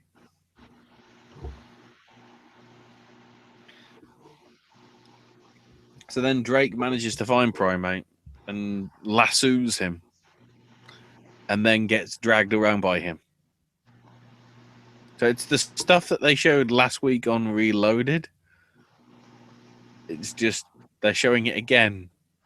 So it turns out Reloaded, especially this week, is more of a highlight show rather than an anything show.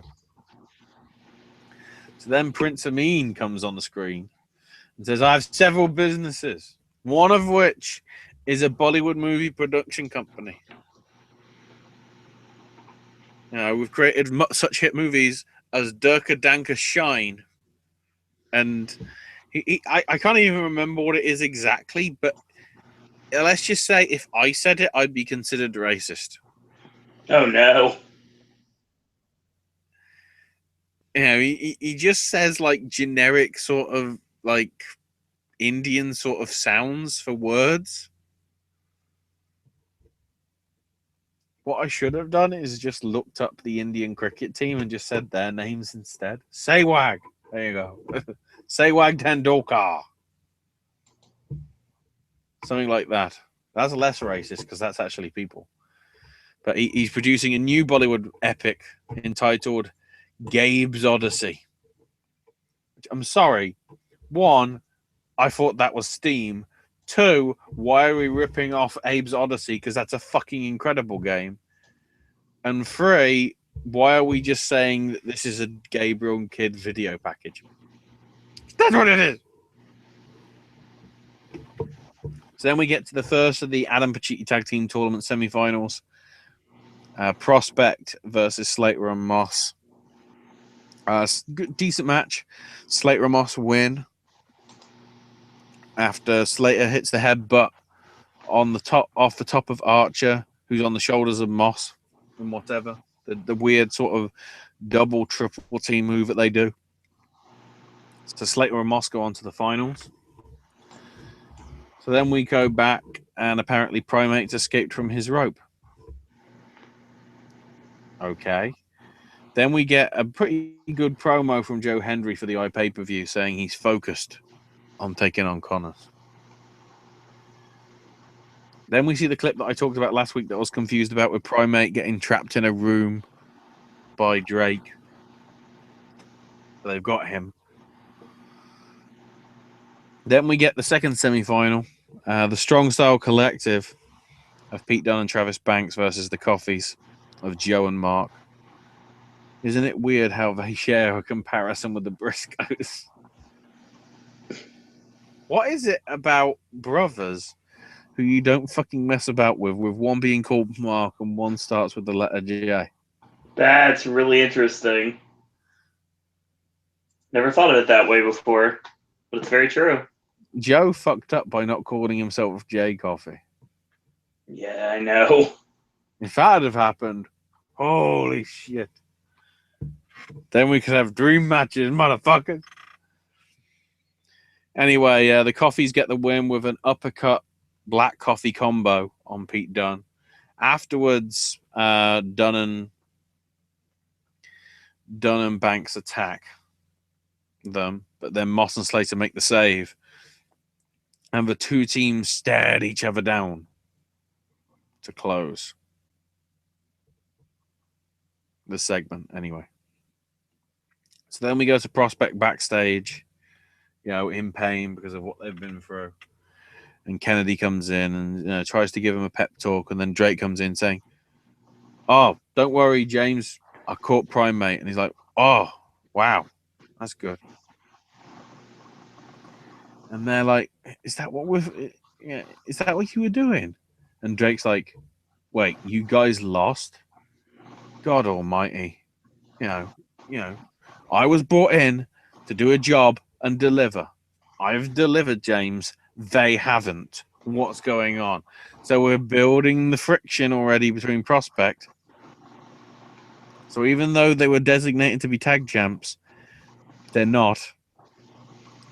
So what was the purpose of this stable? Now they're better off as Lost Perspectiva at the minute. Christ. So Kennedy wants Drake, though, to take care of Rampage. And Drake says, "Oh, I'll do it. I'll do it alone. I don't need you guys." And they're like, "Yeah, you do it on your own." And then Kennedy goes, "Guys, I need you to help him out because, he won't be able to do it on his own." Like, speaking of, Rampage beats him with a pile driver. It's not really a squash match, but it's sort of like 70-30 squash match to some extent. Prospect come out and attack Rampage, but they get destroyed. Then Kennedy gets a mic and says, "Oh, don't we'll find out who's laughing now. Come Delete WCPW, because you're going to be in a best of 7 series, and the first match of that series is going to be interesting." And then they cut it out because he clearly said something else that wasn't a fucking lumberjack match. Because then even on the commentary, they're going, "Wow, best of 7 series. It's going to be an interesting first match between Rampage and Drake." And then they quickly cut it off because you clearly tell they're about to say like Falls Count Anywhere or something. Not the stipulation that it's supposed to be. That's why they had the video package last week to say that it was a lumberjack match. Otherwise, it would have been a bit weird. Continuity would have gone out the fucking window. So then we get Mustache Mountain going to Strong Style Collective backstage and saying, "Look,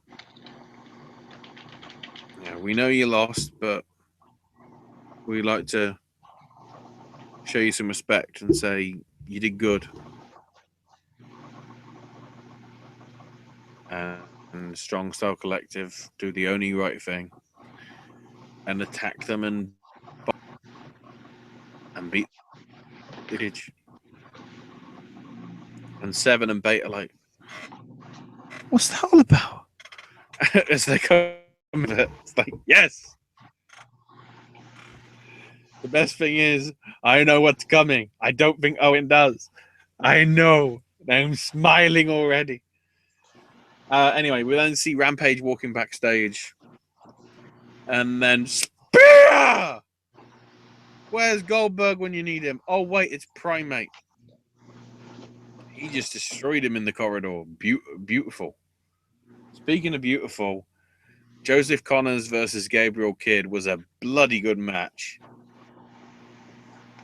You could sort of tell it was teacher versus student sort of style, but Connors got the win with a righteous kill, which is really good. And then afterwards, he says, I'm going to destroy you. You know, you looked at me wrong. You know, nobody messes with me. And then it actually addresses Sam, you know, editor extraordinaire and cameraman, and says, take your pictures, Sam. It's the last you'll ever see. He goes underneath the apron, pulls out a chair, and wraps it around Kidd's neck. And then Prince Amin comes out and gets on the apron and says, look, he doesn't deserve this. He's done enough. You've done enough. He gets laid out. Connors goes for it again. But then Joe Hendry comes in to make the save. Tries to go for his... what's his finisher again? Which one? The fall away slam one. Oh, yeah, the Freak of Nature. Freak of Nature, that's the one. Tries to go for the Freak of Nature, but it gets reversed into a righteous kill on a chair. Or no, I think he just takes him out. He takes him out with a belt, then goes for the righteous kill with a chair, Yep. And then the lights go out. Yes. It's Sabu. No, because the lights come on, and Drew Galloway's there. Joe Hendry has disappeared, weirdly. And Connors just escapes to the entrance way and gets a pen and a piece of paper. No, not even a piece of paper. A fucking 200-page notepad. And starts taking notes. Because Galloway cuts a fucking incredibly passionate promo. Yes. I don't even want to say too much about it. You should just watch it yourself because it's up on YouTube for free.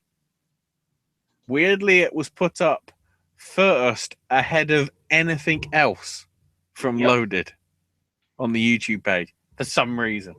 Probably because that fucking happened. Although it is worth noting, one of the best lines in wrestling this year was said by Drew.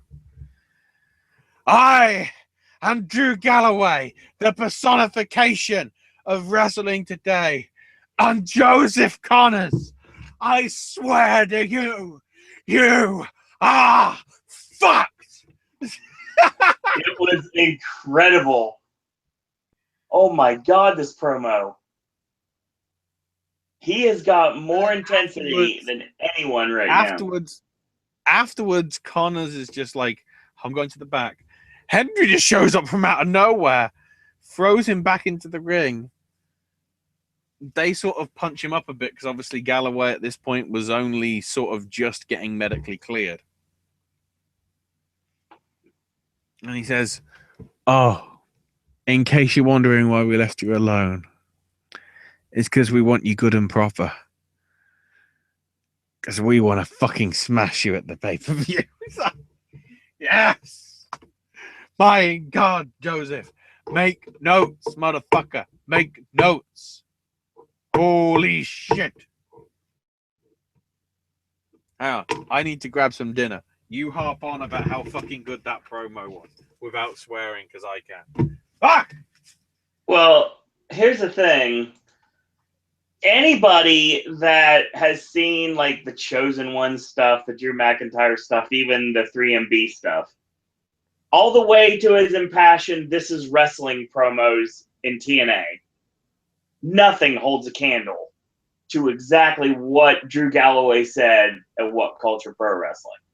Like, even if you have never seen WCPW before, then I would implore you to find this. Go to the WCPW YouTube channel and check this promo out. Now, granted, it's obviously more of an ICW style promo because there's cursing, but it is done with a purpose. Sometimes swears are used to put more emphasis. Sometimes they're used like haphazardly. This one, every single word, regardless if it was good or literal bad, meant something. And this is a promo that people that aspire to be a good talker in this business need to watch immediately. If you watch the pay-per-view, you'll be confused because you'd have thought Drew Galloway said, "You are," because they fucking censored it. Oh, that's horrible. If it's on YouTube available uncensored and there is no censored option, why should the pay-per-view be censored? That is a very good question.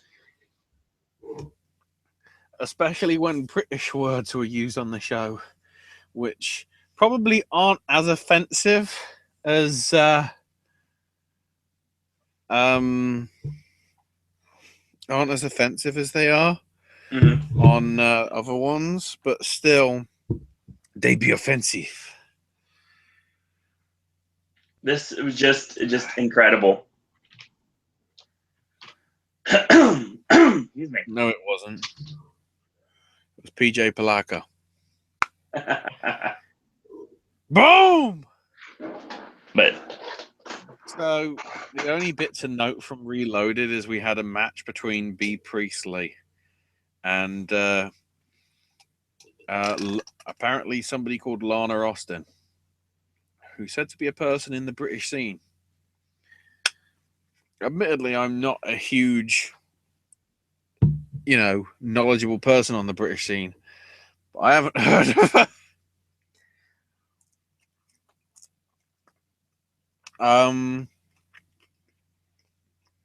B gets the win in somewhat of a squash match with a sit-out powerbomb. But we found out the third gimmick of B. Priestley. She's a wannabe Joey Ryan. Because one of her gimmicks is she takes the gum out of her mouth and puts it in her opponent's mouth. She's been doing this for a while. She did it with Nixon Newell the first time they faced off. And we called her out on it. I blanked it out on my mind.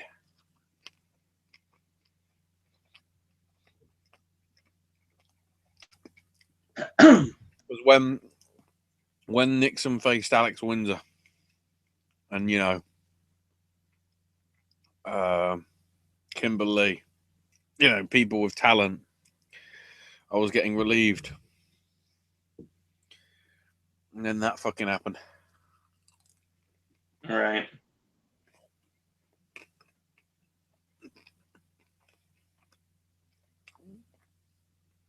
So then, tonight, Delete WCPW.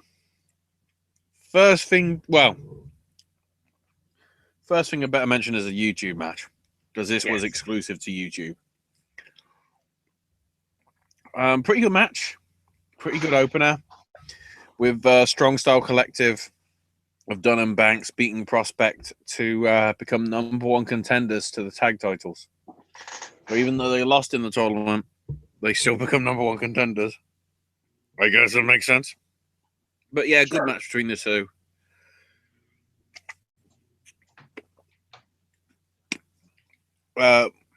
Worth noting that the usual guys of Dave and Alex were on commentary.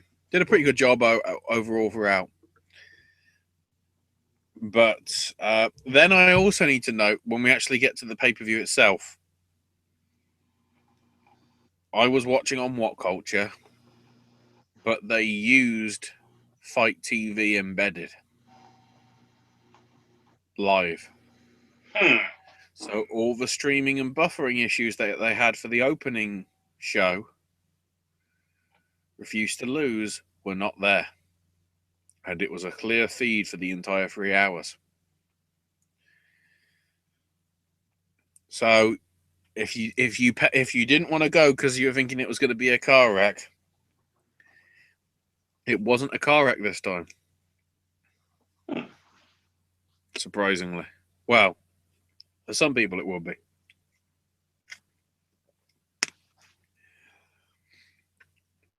So they play the intro video and whatever. And then, I need to do this right, they start the show.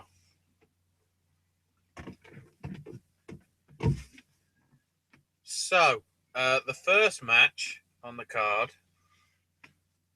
was... Oh, shit, I forgot those bottles are there. The title for title match on Facebook. This got changed within the week.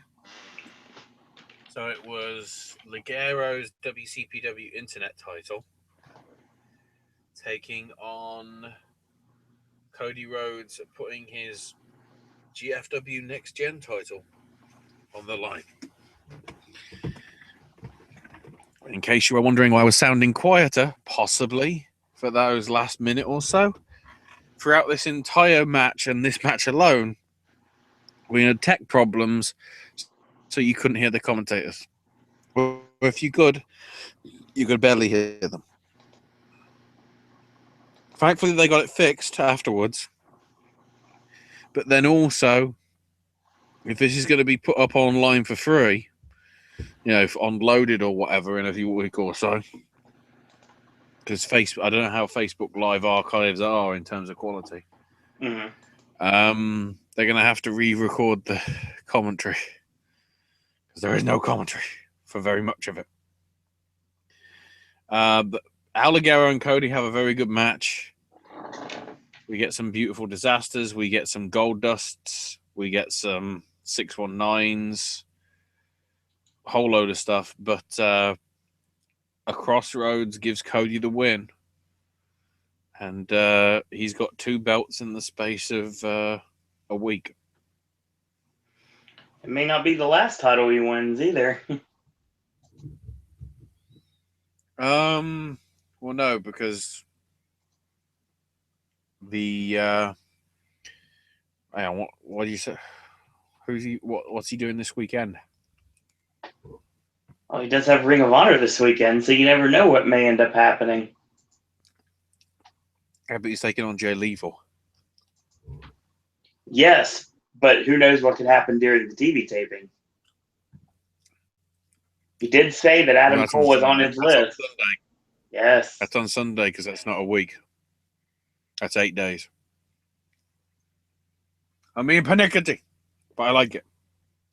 Oh, by the way, not all the time, but quite a lot of the time throughout this show, every time there was some sort of punches in the corner or people outside the ring or people down on the mat, the 10 chant happened. He's even over in companies that he's not even in. Well, yeah.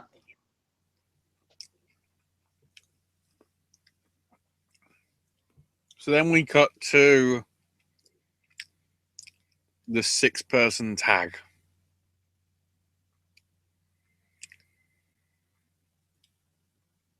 So it's the Pacitti Club, comprising of the Swords of Essex, which is Rufus Wainwright III and Nosferatu, teaming up with Bird Priestley. That's a better name. Bird Priestley. Not bad. Taking on Mustache Mountain and Nixon Yule, who came out with a mustache. And it was fucking incredible. The great thing as well is they were saying, is Alex was like on Dave's case, is like, why aren't you supporting the Southerners? When, one, you're in Nottingham, which is in the Midlands, and, oh, looky here, who was in the Midlands this weekend stealing the fucking show? Well, admittedly, they were in London stealing the fucking show as well. Mustache Mountain and Nixon Yule.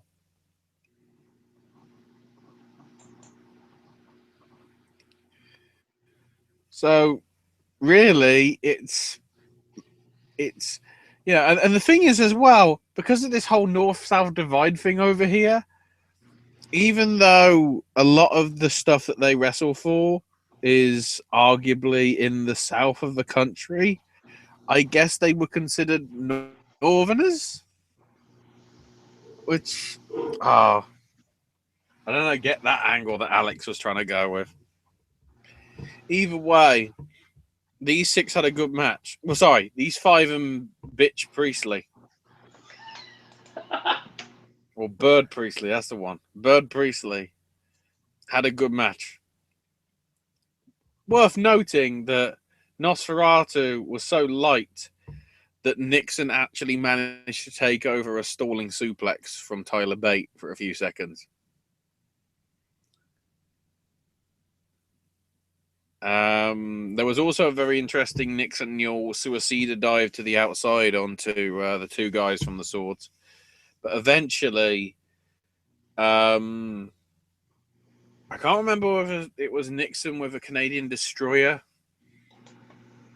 on Priestley. But whatever happened, there was a double team from the Swords with a foot stomp fireman carries toss combination, which arguably is just a similar spot to fucking Slater and Moss, except it's a headbutt rather than a stomp, even though it is a stomp. I don't fucking know. But then they drag B on top of Nixon and let her get the free count. So there you go.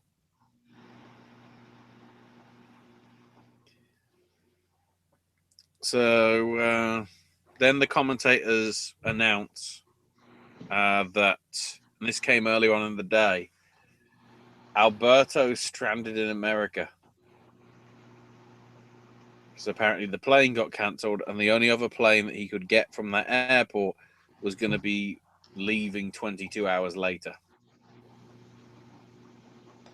So he wasn't going to make it for the pay-per-view, but he was going to be there for the stuff in Newcastle for the tapings and whatever. So Mundo is going to be in action, but we don't know against who.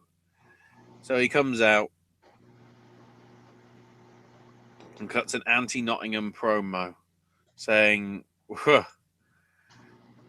Alberto sent me a text message saying, don't worry, all the women in Nottingham are skanky bitches. And Paige sent a text saying, if only I was there, then you could have someone to date.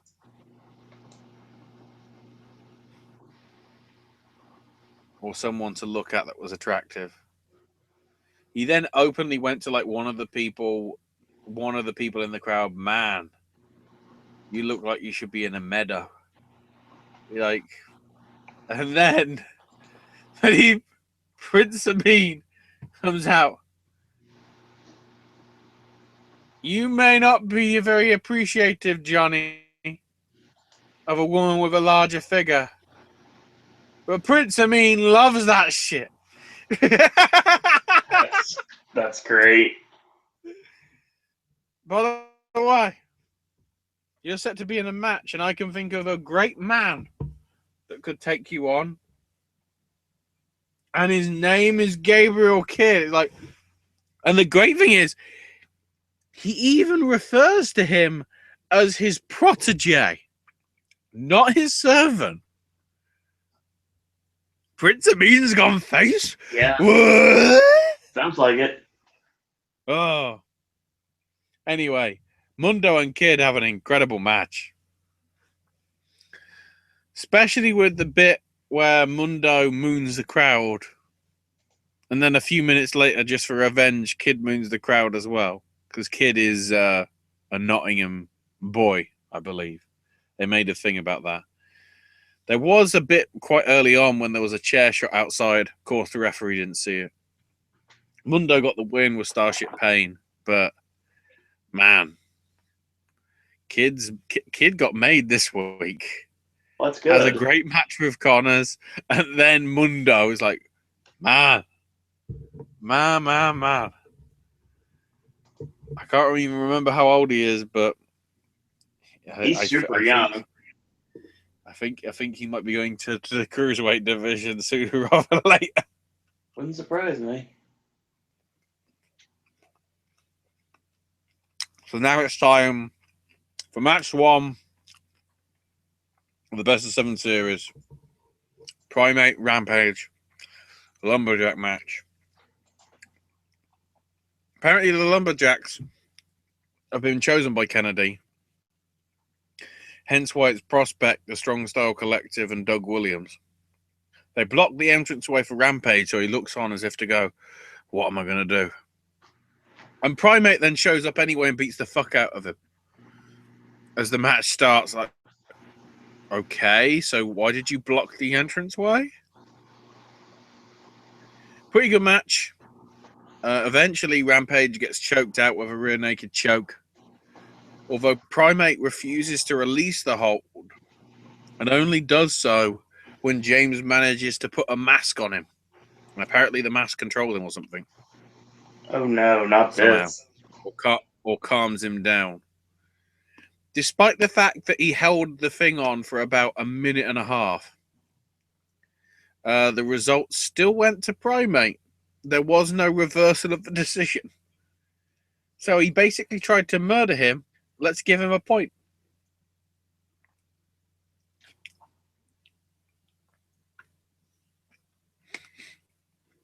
So then to one of the big ones.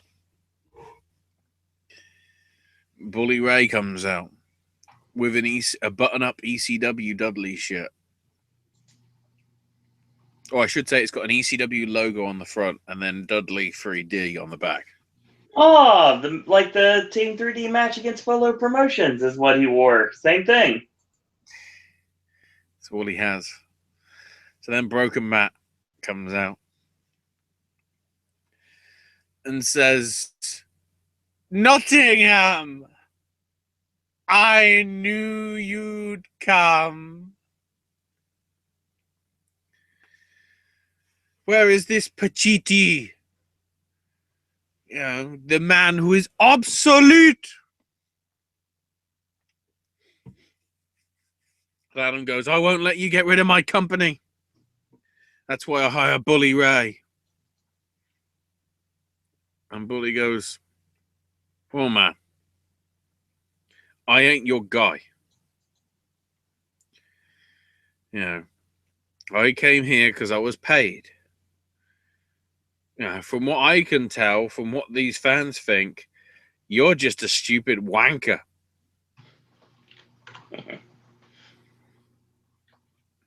You know, I want to fight Matt. You know, people know the history between you and me. They don't want a regular wrestling match. They want a no DQ match. So we get dueling chairs, some ladder appearing from backstage. Bully sets up a table, all those sorts of spots. Then it gets confusing. There's a ref bump. Bully hits Matt with a bully bomb. No count because the referee's out. Matt hits Twist of Fate. The referee's out. No count. Pacitti runs in from nowhere. Low blows Matt. Bully then low blows him. Rolls him up for the pinfall. And then Pacitti gives Bully Ray a Pacitti Club shirt. And they hug and celebrate, and that's it. The table isn't even used.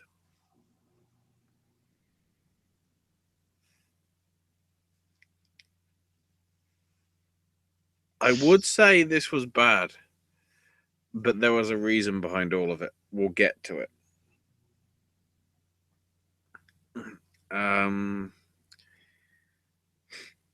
But the fact that Pacitti Club's now got more members than fucking anything right now. Uh-oh. Shows it's me that NWO all over again. Yeah, Blompier's copying Bischoff a bit too much. That's not good. During the next match, it is announced that Bully Ray and Matt Hardy are going to be on next week's Loaded. I don't think that means this coming Saturday. I think that means the week after. Right. / tomorrow. So the finals, the Adam Pacitti Tag Title Tournament, are here. Very good tag match because it actually is a tag match with Moss and Slater versus the Coffees. You know, good sort of tagging in, taking advantage sort of thing, all that good stuff. Eventually, Slater with the headbutt off the off the Coffee shoulders and whatever, all that stuff. So your first tag team champs are Johnny Moss and Liam Slater. Very interesting. Would you have called it differently then? I was not thinking they were the ones that were going to win the titles. I thought they were going to give it to the Coffee Brothers. That would complicate Polo promotion. Oh, who cares? After that match with the Dudleys, I don't want to see that ever again. Wow.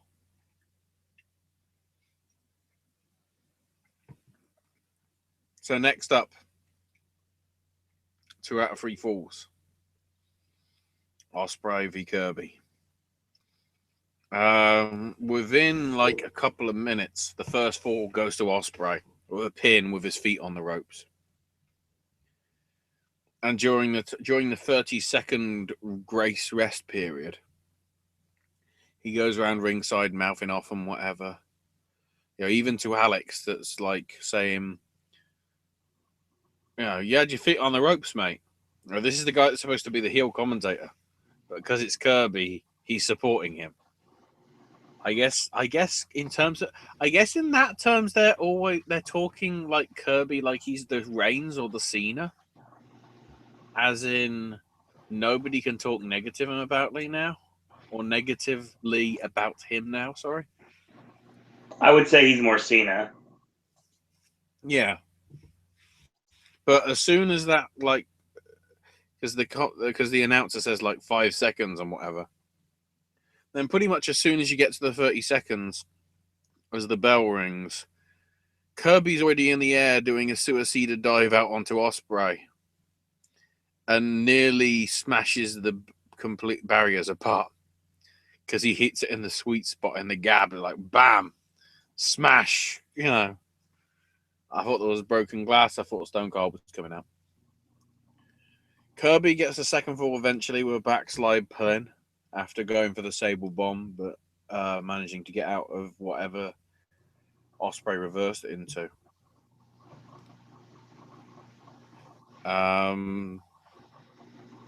Then there was a bit when Kirby made it just back in time from a count out because it went to the outside and Ospreay basically butt slammed him right into the barrier. And the great thing was, during this bit, because it was the count out, he got in the ring and the ref was doing the normal count out.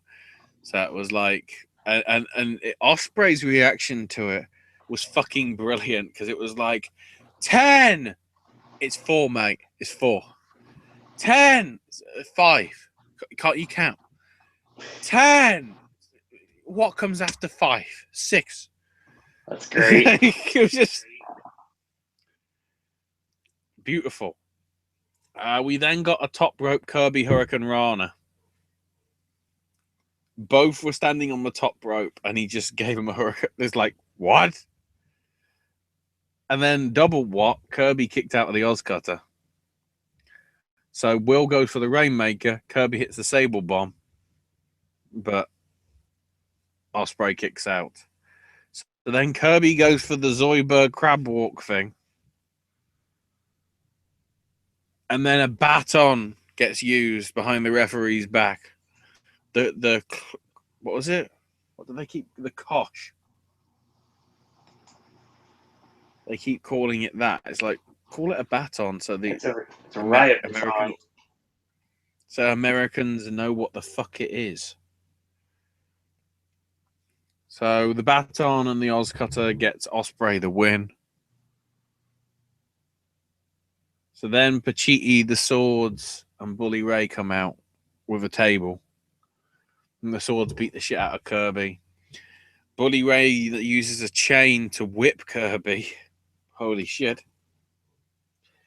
Then Matt Hardy comes out for the save. Takes out the Swords, takes out Bully Ray. Hits a twist of fate on Osprey with a chair wrapped around his neck.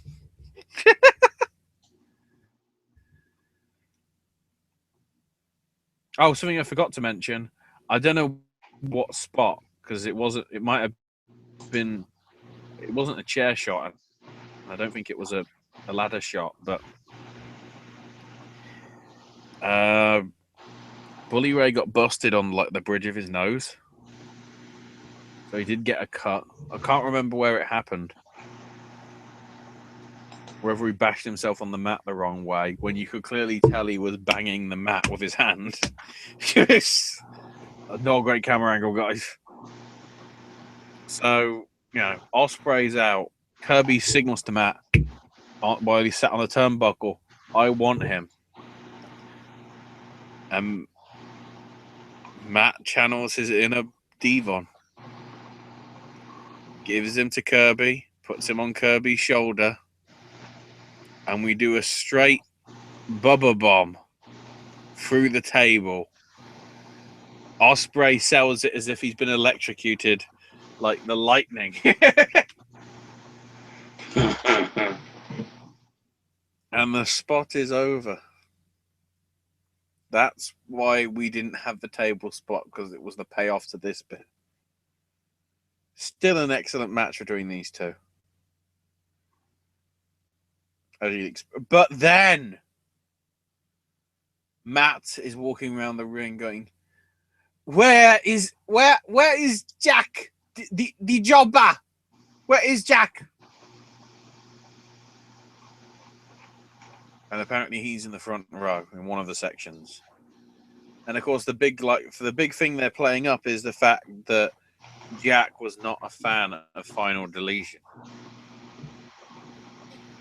So they have a word, and Jack goes for a handshake and goes for a hug.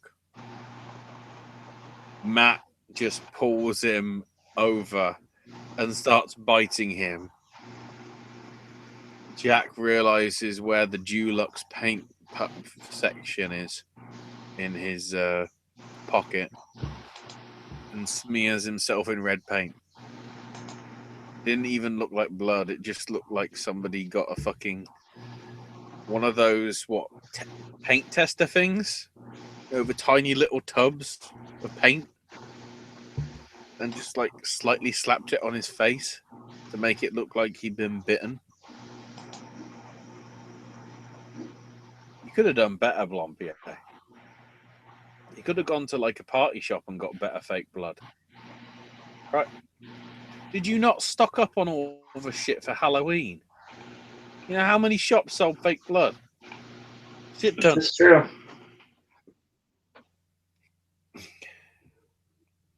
So then we get a backstage promo from early on in the night, I'm guessing. Henry saying tonight was his destiny to win the title. And then it got ruined by Galloway involving himself. It was his chance to get his revenge. And now it's not just my chance to get revenge, it's Drew's. It hurts, but I'll prove I'm the better man.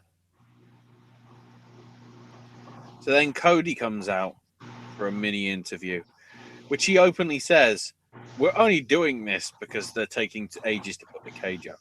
It's like, whee!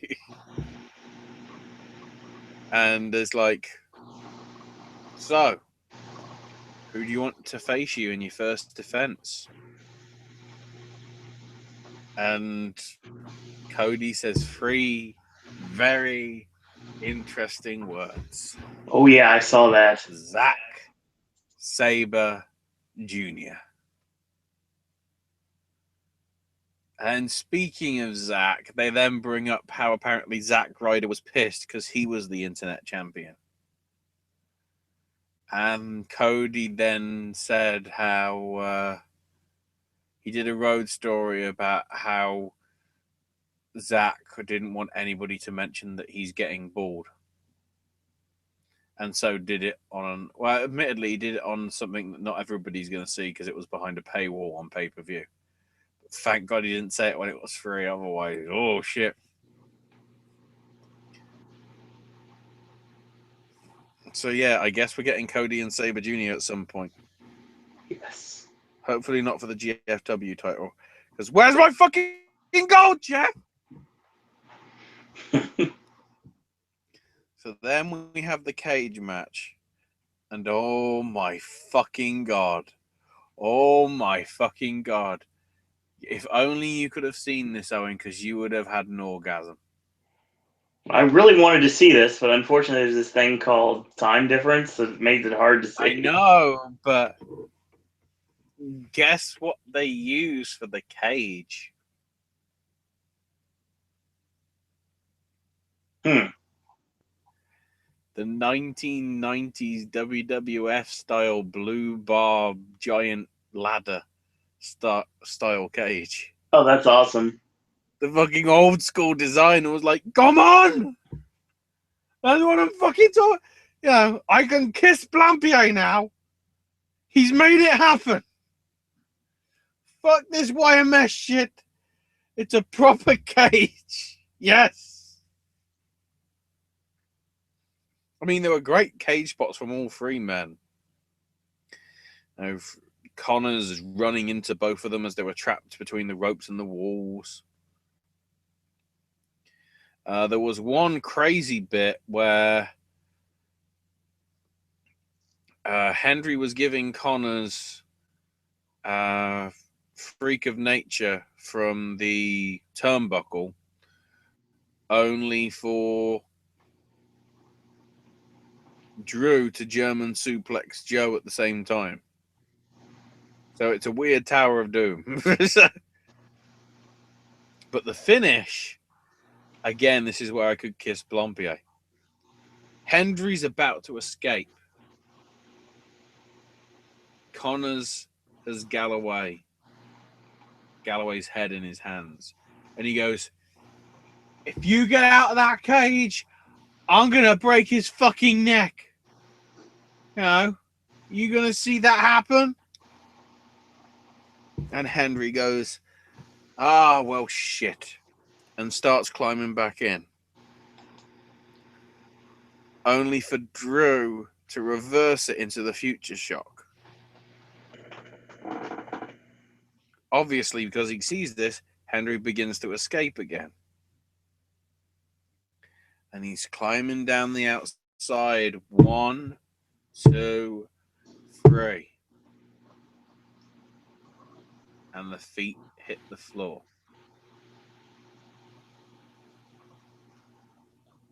And it's called your winner, a new WCPW champion, Drew Galloway.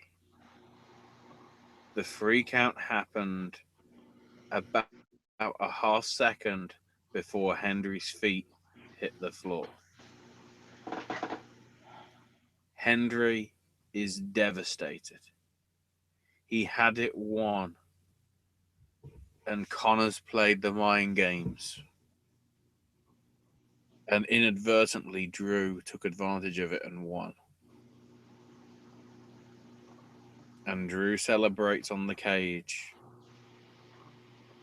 as it goes off the air. Except it sort of doesn't, because there's a black screen and the audio from the building for about 4 minutes with the announcer saying, "Thanks for coming, everybody. Make sure you watch Loaded on Saturdays on YouTube."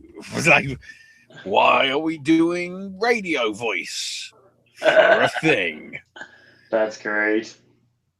But that was, I don't want to say it was very good, because, it was certainly a better improvement over the last one. Right. Which I didn't get to see properly until it was archived. This one I actually could watch live, and it actually worked, and there were some good matches on it. I'd say the last two alone are worth, even just paying for 1 month for $7 to go and see. The 2 out of 3 falls on the WCPW stuff. Really good. Also, the underrated Mundo versus Gabriel Kidd was pretty impressive. And Pacitti Club versus Mustache Mountain and Nixon Newell. And the tag title match.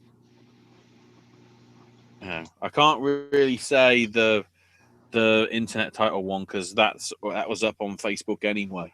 Mm-hmm. And obviously the YouTube match has been archived already as well. But yeah.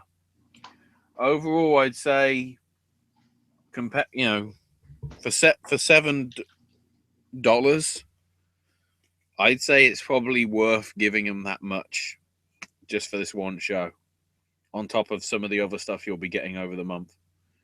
Fair play, some of the booking decisions from Blompier, because fuck it, break kayfabe. Some of the booking decisions I'm not entirely think were the right things. Right. Other ones were done perfectly well, and they leave a lot of promise for what's to come over the next couple of months. I think they said the next pay-per-view's in February. I think London. I can't remember exactly. I think they're doing a London show in February. They announced it on their Twitter, I think. I can look into that. No, the only thing I know of is the show WrestleMania weekend. Well, they did announce they're doing a London show. I think in February. I don't know if that's the same one. They certainly mentioned they were doing another iPPV some point in 2017.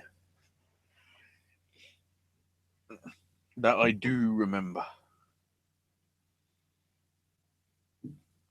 Well, that's good. Mm-hmm.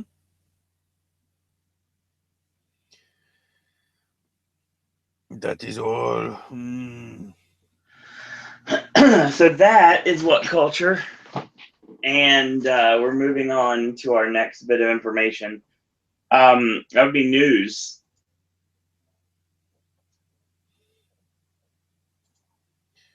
Well, I'm still waiting on to see if Meltzer's providing his stuff.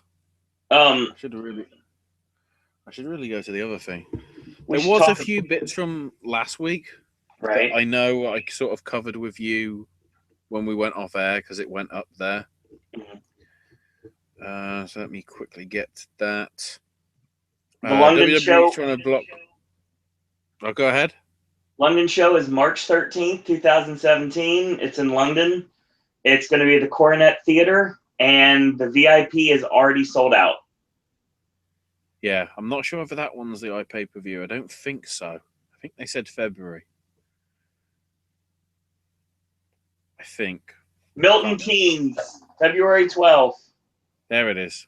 There's the convention, and then there's the Third Eye pay-per-view that night. There it is. Whoop. There it is. Planet Ice Arena. Ooh. Something that's just come in, which is UFC related. Conor McGregor is now a licensed boxer in the state of California. Yeah, I saw that. I don't get it. A lot of people are wondering if he's going to fight Mayweather. Oh, God. That makes sense. That's money too, sir. Pun not intended. Probably was, though. Speaking of money, WWE's trying to block Ryback's trademark, he's trying to trademark the big guy for a nutritional supplement line.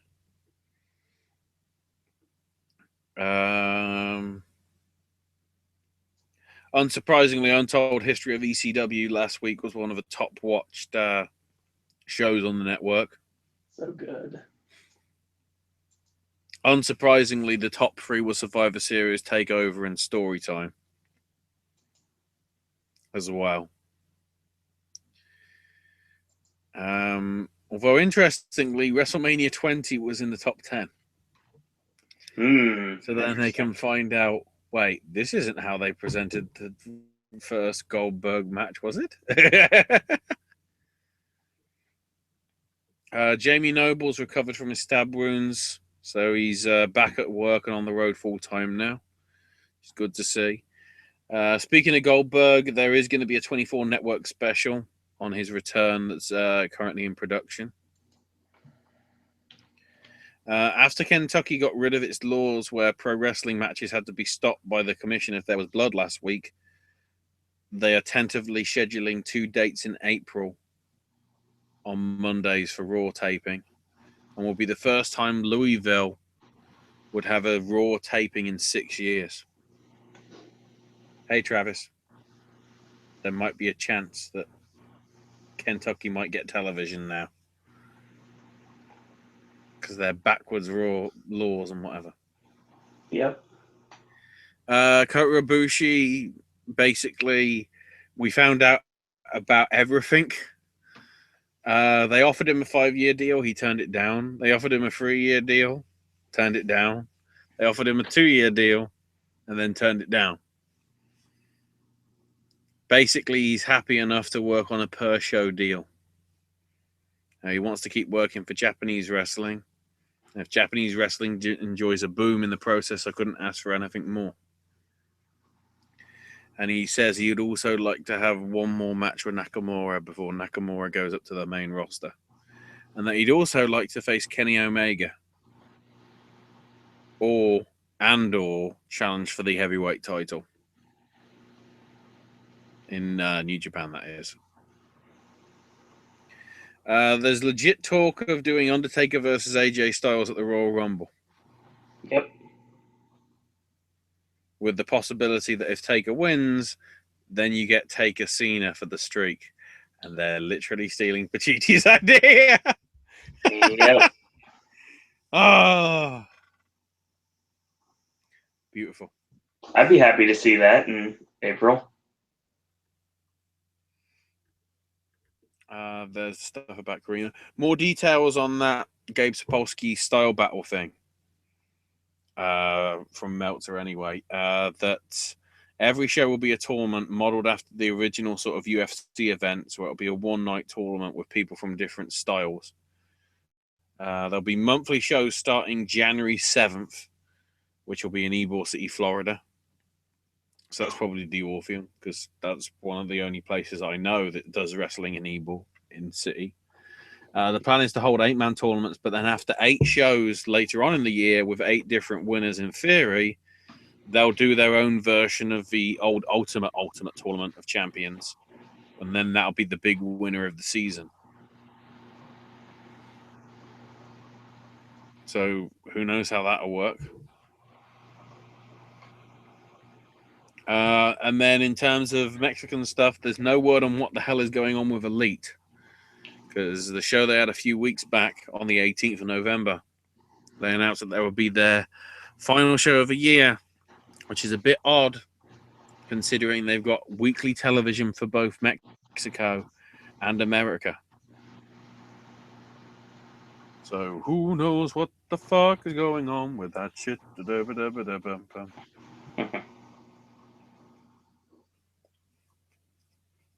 That's all I got.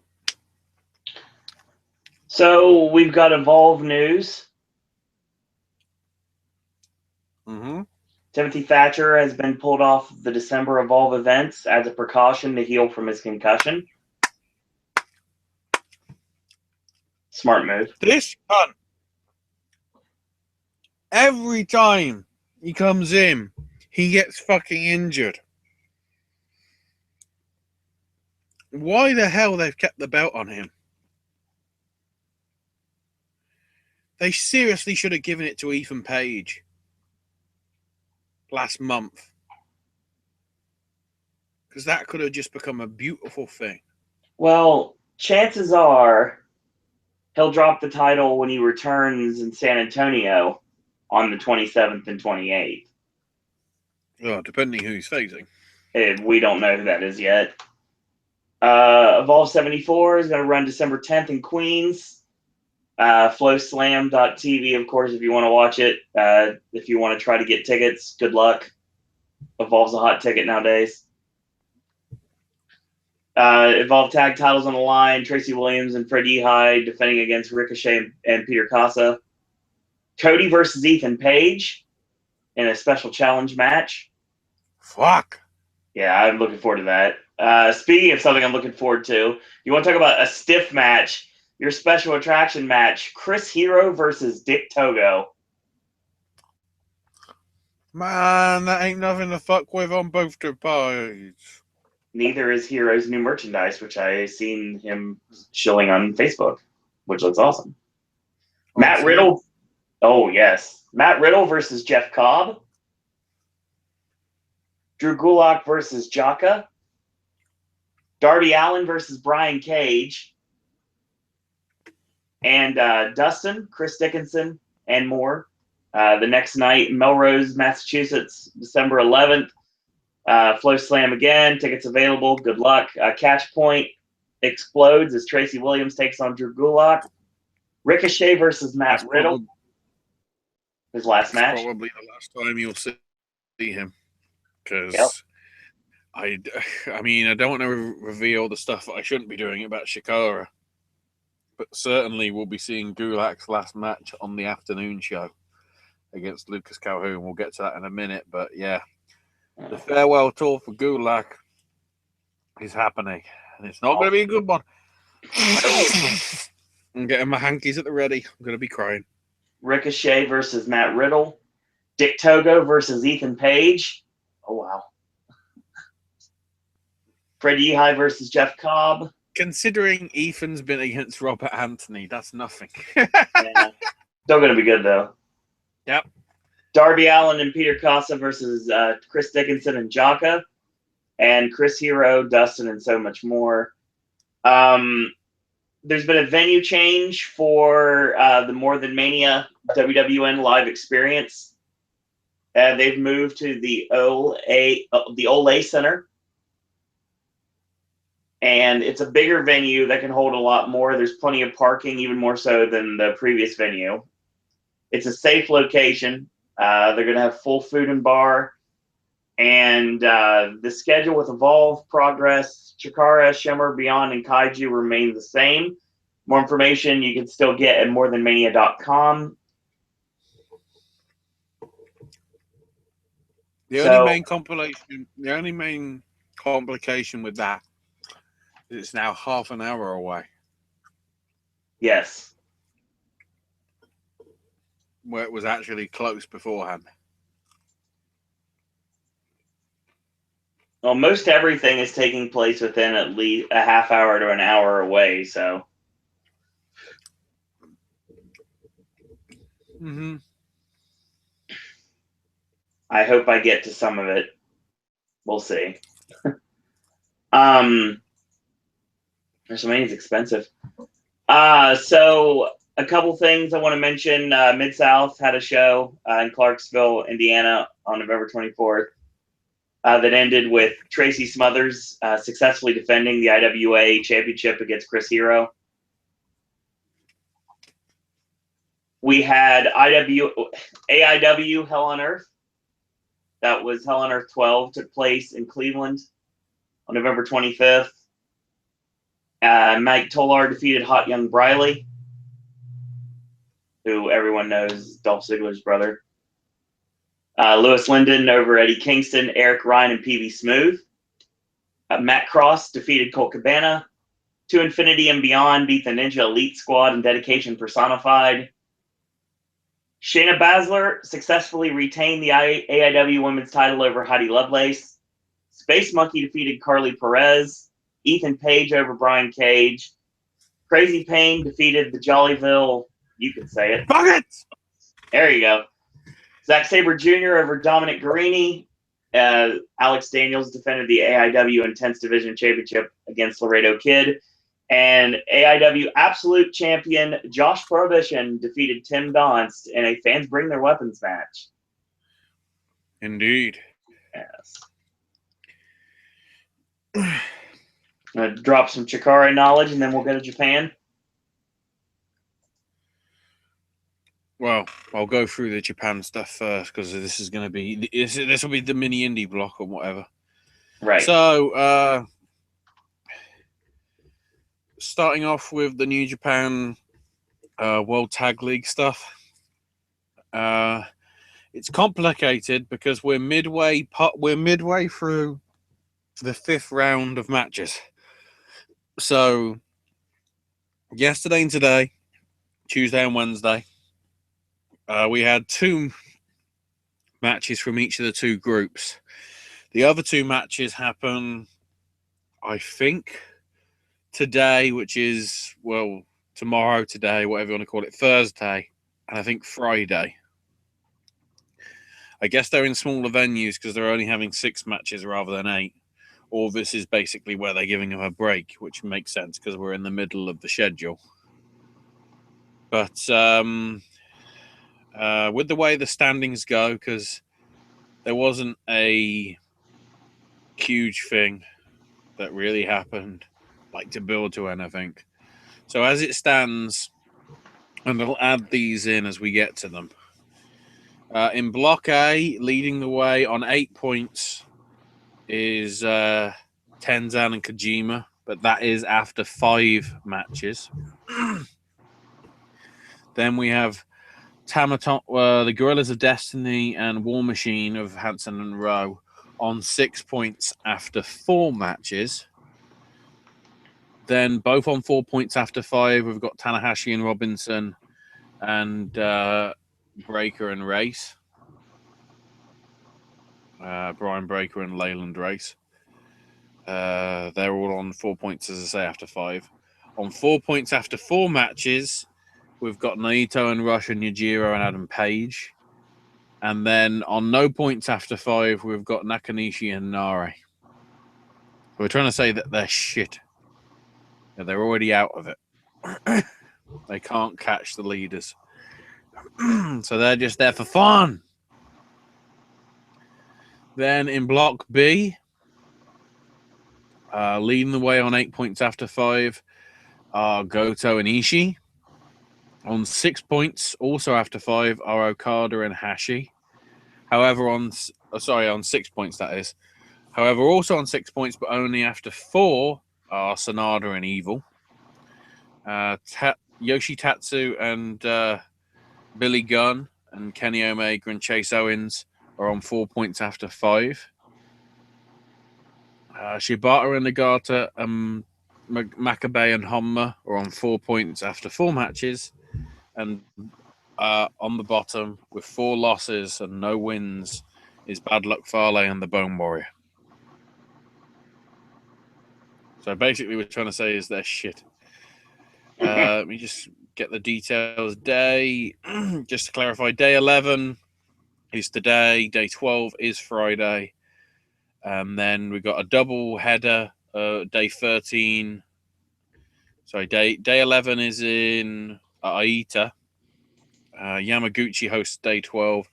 13, we've got a full Block A in Kobe. Kyoto for day 14 with Block B. And then next Wednesday, we're in Ibaraki for day 15. And that's when we'll be getting close as we actually build towards the end of the tournament the following week. Preston City Wrestling had the PCW/CZW/WXW/Beyond. Oh, wait, it doesn't have a W. Wrestling World Championships tournament show thing. In the first round, overall, somewhat good. Let me just go through the WXW winners. Were DeMac beating Zachary Wentz of CZW and Jern Simmons beating Dave Christ, also of CZW. 3 people from Beyond made it through to the second round. Tracy Williams beat Martin Kirby. Chris Dickinson got the winner, and AR Fox beat Desmond Xavier. And then 3 PCW quarterfinals with Bubblegum beating Axel Dieter Jr. of WXW, Dave Mastiff beating Keith and T-Bone beating David Starr of representing WXW, even though he's CZW as well. That's a bit, well, okay. And then the only non-tournament match on the card that night saw Yestin Reese, Lionheart, and Shay Samuels beat Danny Hope and the Hooligans of Roy and Zach Knight. Then the afternoon for show 2, the day after, we had Axel Dieter Jr. beat Danny Hope by ref stoppage. Joey Janela and Scarlett and Graves of Chris, Xavier, and Wentz beat Joey Hayes, Lionheart, Martin Kirby, and Shay Samuels. And Keith Lee beat Yestin Reese by count out. And then the 4 quarterfinals saw Jern Simmons of WXW beat T-Bone of PCW. Bubblegum from Preston City Wrestling beat Beyond's Tracy Williams. AR Fox for representing Beyond beat the Mac of WXW. And Dave Mastiff beat Chris Dickinson in the final one.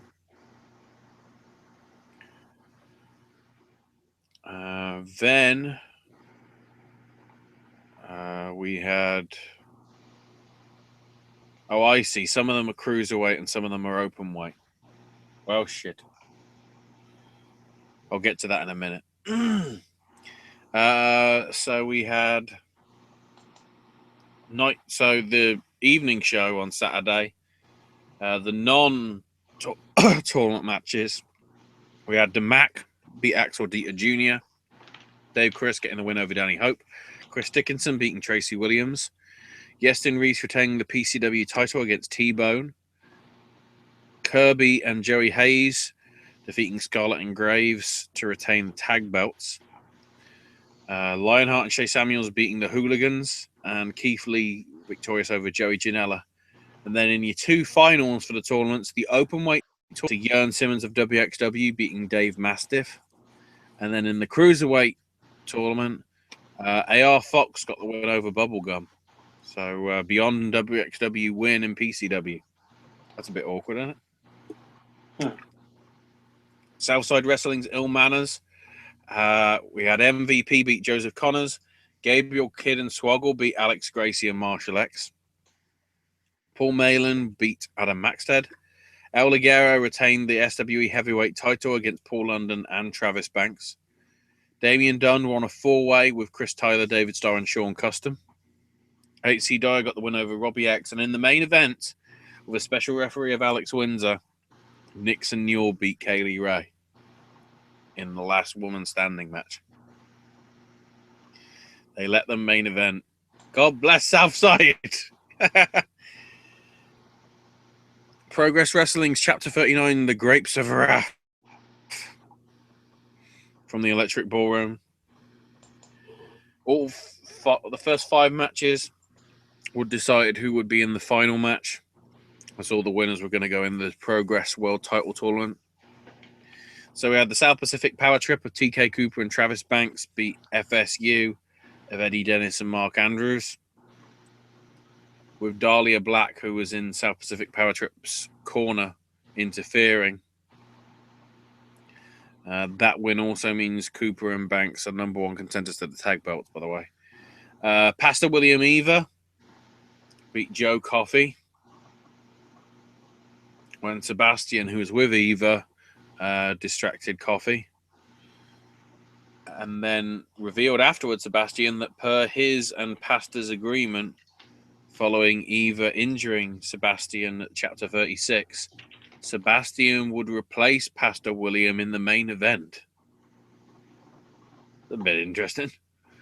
British Strong Style of Dunn and Pete Dunne and Trent Seven beat the London Riots, Rob Lynch and James Davis, to retain the tag belts and qualify for the main event. Matt Riddle beat Will Ospreay, which was said to be ridiculous. And then Jimmy Havoc beat Marty Scurll via DQ. The match apparently started as a tribute to Goldberg versus Lesnar because Jimmy Havoc had the Goldberg entrance. Although the thing is, this went longer than 86 seconds, but Havoc managed to take Scurll's umbrella and threw it to him in the style of Eddie as well. So it was a tribute to Guerrero, not just Goldberg. So Scurll got disqualified. Jimmy Havoc progresses. Then we had a first round natural progression series match to determine the first Progress Women's World Champion. And Nixon Newell beat Katie Harvey. So she progresses on to try and become Progress Women's Champion. And then the seven-way elimination. So Havoc got jumped by Scurll early on, so missed a few matches.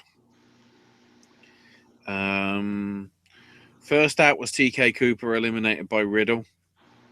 Then Jack Sexsmith ran in to prevent Sebastian from cheating, leading to Havoc coming back and eliminating him. Then Trent Seven eliminated Travis Banks with a middle rope pole driver. Then British Strong Style teamed up to eliminate Matt Riddle, who got a standing ovation, so I guess he's coming back. Then Havoc battled in a 2-on-1 disadvantage to eliminate Trent Seven, but then Seven stayed in the ring to try and help Pete Dunne, leading to a ref bump. And then after a beatdown, Tyler Bate made his return to Progress. Everybody fought to even the odds, but then punched Havoc. So Tyler Bate, Trent Seven, and Pete Dunne are now the ultimate British Strong Style team now. So it's like Mustache Mountain with Pete Dunne. It's like, whoa, ridiculous. You lost. So after that, Dunne hit the drop dead face buster to win the title. So he's the first wrestler to hold both the Progress World title and the Progress Tag Team titles at the same time. The next show is December 11th, so next weekend at the O2 Academy in Sheffield, featuring Bea Priestley versus Toni Storm. I will be able to find out if she's actually good. And some bloke called Will Ospreay versus some bloke called Adam Cole. Baby. Oh, wow. And then at the end of the year, right before, on December 30th, Chapter 41 Unboxing Live, which will be a mystery show with no matches announced ahead of time because it's Christmas, because nobody reads the internet at Christmas, I guess. I guess the other thing to note from all that stuff is, that could be interesting. Sticking with the UK theme for the last promotion from last week, Fight Club Pros Infinity 2016. The two Fatal 4-Way matches saw Trent Seven beat Joe Coffey, Mikey Whiplash, and Amari. And Travis Banks beat Chris Brooks, Jimmy Havoc, and Tyler Bate. Dan Maloney then beat Sean Custom. Kaylee Ray successfully teamed up with Nixon Newell to beat Lee Hunter and not Jim Hunter, but instead Drew Parker. Who they gave him like a name like Buff Hunter or something. But like Drew is supposed to be only like 19 or 20. And maybe we're in the E in less time than you think. Apparently he's that good. And then the Infinity Tournament final saw Travis Banks beat Trent Seven. So I know Trent Seven's won it before. I think that's Travis's first. So congrats to him. Speaking of champions, we now get into the WrestleCade crazy shit. So we start off with the Showcase of the Champions, which was the Friday show. Jordan Cage retained the AML Prestige title against Bukudao. Alex Chamberlain retained the Paragon Pro Wrestling title against Adrian Matthews. Danny Flamingo retained the Wildcat Revolution belt against Jay Spade and C.W. Anderson. Yes, that C.W. Anderson. Nice. The Geordie Bulldogs retained the AML tag belts, beating Abel Jackson and Ryan Davidson and Matt Lancey and Socorro.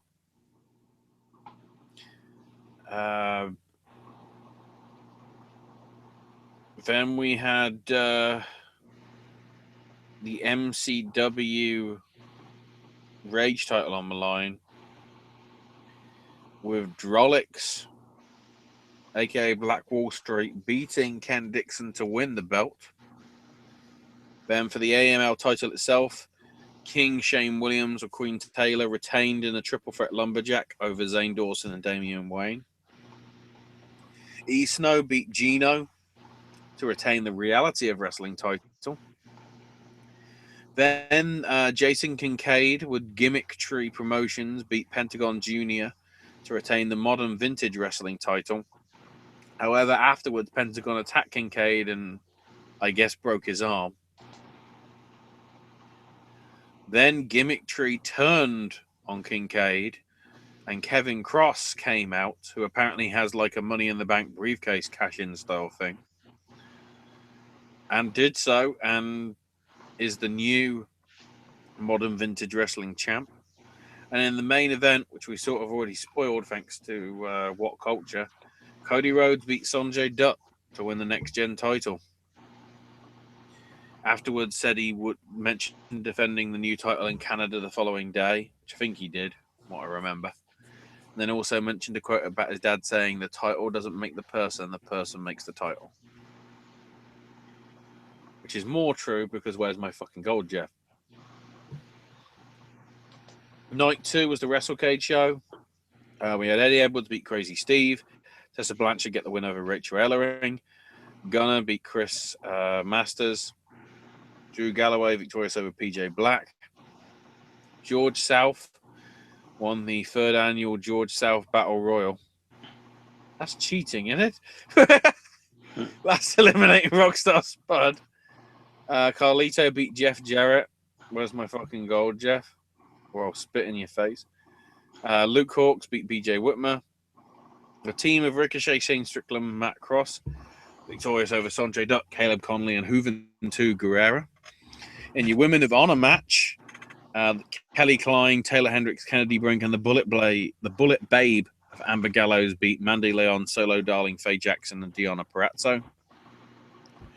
And Broken Matt Hardy retained the WrestleCade title against Ryback. And then Sunday was Queens of Combat, which saw Angel Rose beat Samantha Heights, Deonna Purrazzo and Kelly Klein beat the D&D Muscle Factory of Darcy Dixon and Miss Dyslexia. Thunder Kitty beat Ronnie Nicole. Nevaeh victorious over Ariel Monroe. Leva Bates and Solo Darling beat the Sexy Young Caramels of Savannah Evans and Devon Nicole.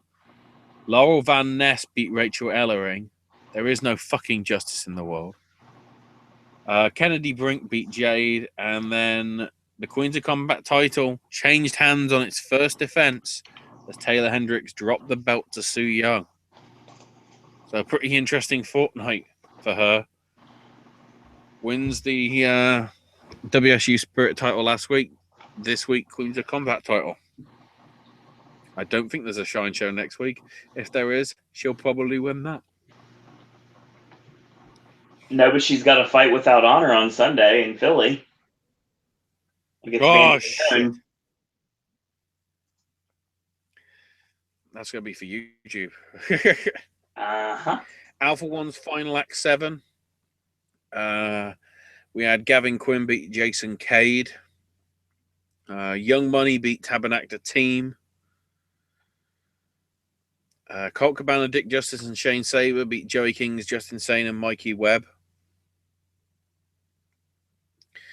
Jim Nye beat Space Monkey with a Science Slam. During match, though, Space Monkey did have Jim put away and was going for a moonsault when another Space Monkey came out, which caused another distraction, the distraction was enough to cause the win for Jim Nye. Afterwards, Nye revealed he had cloned Space Monkey but left out specific DNA. Thus, he had created Evil Space Monkey. And the two beat down on original Space Monkey until Dick Justice made the save. Okay. Before the three-way elimination match could start, however, between Darby Allin, Caleb Conley, and Alex Daniels, a fourth participant was added, which was the returning Heidi Lovelace, who won in the eliminator. Caleb Conley eliminated Darby Allin first, and then Heidi eliminated Caleb and Alex to get the win. Then we had Alessandro Del Bruno retain the Zero Gravity title against Donovan Dijak, which apparently was a pretty ridiculous match, to be quite honest. Just being a bit, with Del Bruno just being able to survive. Then Gregory Iron and Ricky Shane Page retained against the Super Smash Brothers for the tag belts. During the match, the crowd tried to snap Ricky out of the control of Greg Iron, but to no avail. But then afterwards, Heidi came to try and talk some sense into her best friend and said this isn't the Ricky the fans know and love and needed to snap out of it. Ricky disagreed and stated that if Greg had made him a better man, and Heidi said, I don't want to do it, but if you won't listen, I'll beat it into you. 1-on-1, December 18th, entitled One More Crazy Night. Thanks, Adam Sandler. It'll be Ricky Shane Page versus Heidi Lovelace. Then we had Kobe Durst retaining the Alpha Male title over Ethan Page. And afterwards, Ethan shook Kobe's hand and declared him the better man and told the crowd to show him respect. And then in the main event, Josh Alexander beat Scotty O'Shea. So Scotty's forced to retire from the promotion of Alpha One. They not only destroyed each other, apparently, but destroyed the ring because there was one bit where wooden planks under the ring mat were showing, and that was it. Joey Kings and two new Masked Virus members came out to help Josh, but were thwarted by Young Money, Space Monkey, and Heidi. But the finish saw a curb stomp, or two curb stomps from Josh onto Scotty, but he refused to quit. Then got thumbtacks from under the ring and went to curb stomp his face first into them. And the ref begged Scotty to quit, and O'Shea said, "This has gone too far. I quit." And to respond, Josh curb stomped him straight into the tacks. Of course. Josh said the virus was just getting started and wasn't playing around anymore. And then Scotty thanked the fans for the support over the past 7 years before leaving the ring and the company. C4, sticking with Canada, Ottawa had its Shockwave show, which was sellout standing room only. Open with Cecil Nix beating Freddie Mercurio and Juan Francisco de Coronado in a freeway dance. Heavy Metal Chaos of James Storm and Alex Dream beat the team of Brent Banks and Too Cold Scorpio. Ethan Page beat Facade. Stu Grayson and Thomas Dubreuil retained the C4 tag belts against the challenger Frankie the Mobster and Space Monkey and Mikey Webb and Donovan Dijak. Viking retained the Underground title against Ricky Shane Page, which apparently also involved chairs, a staple gun, a pizza cutter, and whatever else they could get their hands on. I guess that's a technical term. Mr. Rukin and Velvet Jones of High and Mighty survived a four-corner match that also featured Fight or Flight of Vaughn Vertigo and Gabriel Forza, the MVP, Michael Von Payton and Prince Raheem Ali, and Tarek and Shane Saber, Saber was subbing in for John Greed. During the match, however, Vanessa Craven came out and attacked Michael Von Payton and Ali and chased them backstage. Okay. Tyson Dukes beat Jonathan Gresham, said to be a very good match. Kobe Durst pinned Evil Uno to win a four-corner match that also included Dino Benjamin and Matt Angel. So Kobe Durst becomes number one contender to Vikings Underground belt. And in the main event, Matthew St. Jack forced Josh Alexander submit with a cloverleaf submission. So another big win for St. Jack over a former champion, having retained against Speedball Mike Bailey and Scotty O'Shea, along with now Josh Alexander. It's getting interesting. And finally, from results, AAW's Windy City Classic 12, we had ACH beat Prince Ali with a brain buster, followed by a 450. Marcus Crane, Congo Kong, Colt Cabana, and Dirty DL beat the Hooligans, Bucky and Connor Braxton, after Congo Kong and Colt Cabana hit dual splashes onto the Hooligans. Mercedes Martinez retained the Shimmer title against Kimberly with a code breaker and Fisherman's Buster. Chuck Taylor beat Jake Christ and Alex Daniels with a power bomb on Alex Daniels. Heidi Lovelace beat Jessica Havoc after folding a chair across her throat, forcing her to say I quit in the I quit match. Although afterwards, in a post-match interview, Kimberly came out, turned on Heidi, and attacked her as well as the interviewer Kevin Harvey. Then Outlaw Inc. of Homicide, Low-Key, and some bloke called Eddie Kingston. Oh, wait, he's got a name in this company. Beat Brian Cage, Drago, and Pentagon Jr. After Key. So I guess Ray Horus had to step out of the match as well because he wasn't in it, so that's why Brian Cage came in. That was after Low-Key hit a missile drop kick followed by a diving stomp on Drago. All six men shook hands and raised each other arms in the ring there afterwards. Zack Sabre Jr. beat Trent via submission. Afterwards, Sabre said he wanted to challenge for the title after Christmas. But then Elgin came out and says he doesn't deserve a title. Elgin and Sabre seemingly then agree to a match in 2017, but Elgin still beats the shit out of him because of reasons. Andrew Everett and Trevor Lee win the tag belts off Matt Fitchett and Davey Vega with a 630 splash on Matt Fitchett from Everett. And in the main event, Sami Callihan retains the AEW title against Chris Hero after making him submit to the Stretch Muffler. In terms of what's coming up this weekend, Dragon Gate Japan's got a show coming up very early Thursday morning. It's their Kurikan Hall show. No real major title ones. I think that's not coming till like towards the end of the year, like December 26th or something, I believe. On Point Wrestling in Williamstown, New Jersey is having its second annual Mass of the Mat tournament, which features Granakuma, Tony Deppen, Unbreakable Andy, Arcadia, Xavier Cross, Carl Beast, Two Hot Steve Scott, Alex Payne, and Drew Chambers. There's 4 matches happening with that. So there's 3 triple threat. There's 3 one-on-one matches and 1 triple threat. The 4 winners, I guess, will progress on in the tournament. The other 2 matches, there's an Anything Goes tag team match with Devon Moore and Drew Blood taking on Jeff Cannonball and Matt Tremont. And then the OPW title on the line, Joey Janela taking on a yet-to-be-announced opponent. Probably will be revealed on the day for tension that may or may not be mounting.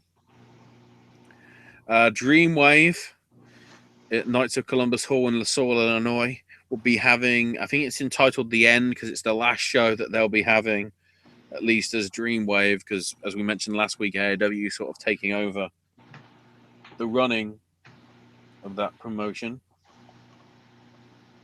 The key thing you need to know about the matches is I can't tell you because they won't be announcing any talent. So it's going to be surprises all around.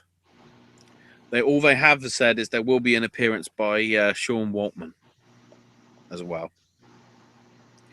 House of Hardcore this weekend in Wisconsin. Have you run through this one yet, Owen, or not? I can go through House of Hardcore real quick. It's the final Blizzard Brawl show. It's Great Lakes Championship Wrestling. They're doing a steel cage match to send it off proper. It's Al Snow and Dave Hero against Abyss and Damian Nelson. It's not sanctioned by House of Hardcore. A mixed tag with Tommy Dreamer and Mickey James taking on Angelina Love and a mystery partner. The rematch from House of Hardcore 19, Bob Holly versus Sami Callihan. The third battle between Matt Cross and Tony Nese. Bull James versus Kevin Thorne. And Ryback will also be in action along with Colt Cabana. You can watch live on Flow Slam this Saturday night. Show starts at 7 p.m. House of Hardcore 22 is going to be at the 2300, the former ECW Arena in South Philadelphia, Pennsylvania. That's December 16th at 8 p.m. And that's also going to be shown on Flow Slam. You can buy tickets for the event now if you'd like to, houseofhardcore.net if you're interested. The first ever steel cage match in House of Hardcore history, Tommy Dreamer faces the Broken Matt Hardy. Sami Callihan versus Brian Cage. John Hennigan versus Phoenix. Tony Nese versus Leo Rush. Dan Barry and 2 mystery partners against Vic Delicious, Eddie Kingston, and TJ Marconi. And if Barry's team loses, they're banned from the company. Plus Kikutaru, Taya Valkyrie, Alex Reynolds, and the Brooklyn Brawler. And last but certainly not least, back to one of Ashley's favorite places, the MCW Arena in Joppa, Maryland. The next night, December 17th. Tickets are available currently, houseofhardcore.net. Show starts at 7 p.m. Tommy Dreamer and James Ellsworth take on the Spirit Squad. John Hennigan versus Phoenix. Brian Cage versus Moose. Jessica Havoc versus Taya Valkyrie. The Brooklyn Brawler. Kikutaru. Sanjay Dutt. Eddie Kingston. Brandon Scott. Vic Delicious. Double Dupree's. And more. Card, obviously, as always, subject to change. House of Glory have got a student showcase event at the ICW Arena in Queensboro, Elks Lodge, in Elmhurst, New York. As I say, this Saturday. There will be a guest GM for the night of Teddy Long. Only matches confirmed, at least as of right now, on Wednesday night, Thursday morning, whatever. There'll be an intergender match with Sasha Jenkins taking on Sonia Strong. Hang on. Pretty sure it was somebody else. That's 2 women. It can't be an intergender match. Anyway, some matches happening. Zack Sabre going one-on-one with Mark Quinn. Anthony Yangon defending the House of Glory heavyweight title against Ricochet. And King Broadway defending the Crown Jewel Championship against Rude Boy Riley.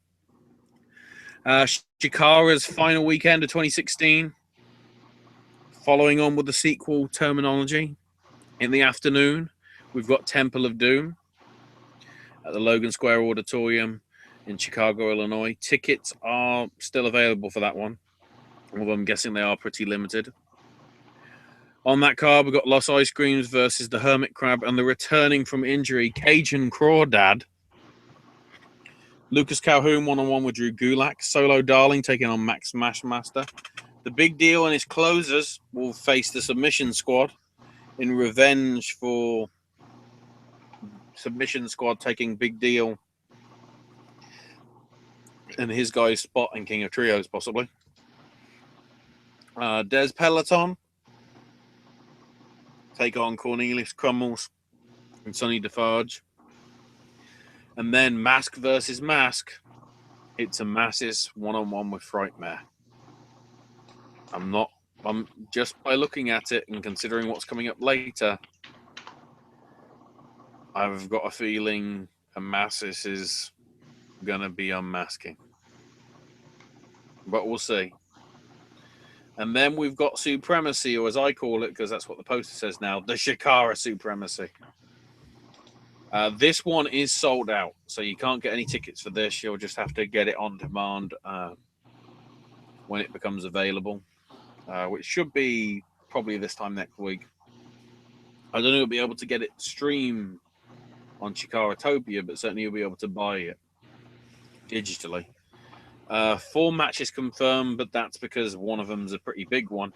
We got Officer Warren's Boxdale versus Jeremy Leary. Bullet Ant and Silver Ant face Wani and Juan Francisco de Coronado. NRG take on Chuck Taylor, Trademark, and Dustin as they pursue the 3 points needed to possibly go after the tag belts held by Mustache Mountain. And then the Cibernetico. 8v8. There must be one winner. It's Dasher's squad comprising of Captain Dasher Hatfield, Ophidian, Fire Ant, Ola the Usurper, Heidi Tess Kimberly, Missile Assault Man, and the Thunder Frog. Taking on Hallowicked squad, captained by Halloway, and also comprising Mark Angelo Setti, Oberian, Kodama, Frightmare, and Jigsaw. So big old stuff. Yeah. Let's move on to NXT. That ain't me, that's you. That's you, that is. These matches were also filmed in Canada and Ottawa last weekend. We gave results for them. These were the Raw tapings. Basically. Yay. NXT Women's Champion Asuka faced off against former Shimmer Champion Nicole Matthews. Went pretty short. There wasn't much to this match at all. At one point, Asuka ate a couple really stiff forearms, and then she started screaming out loud, and the next thing you know, she just roundhouse kicked the daylights out of Nicole. So much that before she delivered the buzzsaw kick, she crumpled to the canvas in death. Fujiwara into a cross arm breaker, and we finally got to the finish where Matthews tapped to the Asuka lock. So we find out a little bit more about Ty Dillinger.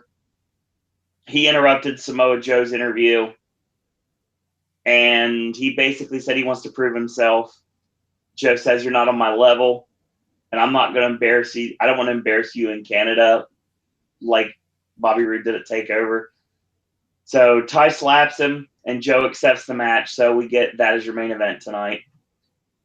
We get Eric Young with Sanity against No Way Jose. Jose got a lot of shine in this match. Eric Young ended up taking him out with the wheelbarrow neck breaker. I like that finish. That finish works really well. So the numbers game was too much. Alexander Wolf and Sawyer Fulton. And that's interesting because we'll get to that. And Nikki Cross all got involved in this match at one point. Asuka basically cuts a promo saying she has no competition. So curious to see where that's going. Samoa Joe and Ty Dillinger had a really solid match. So it went pretty far for a while.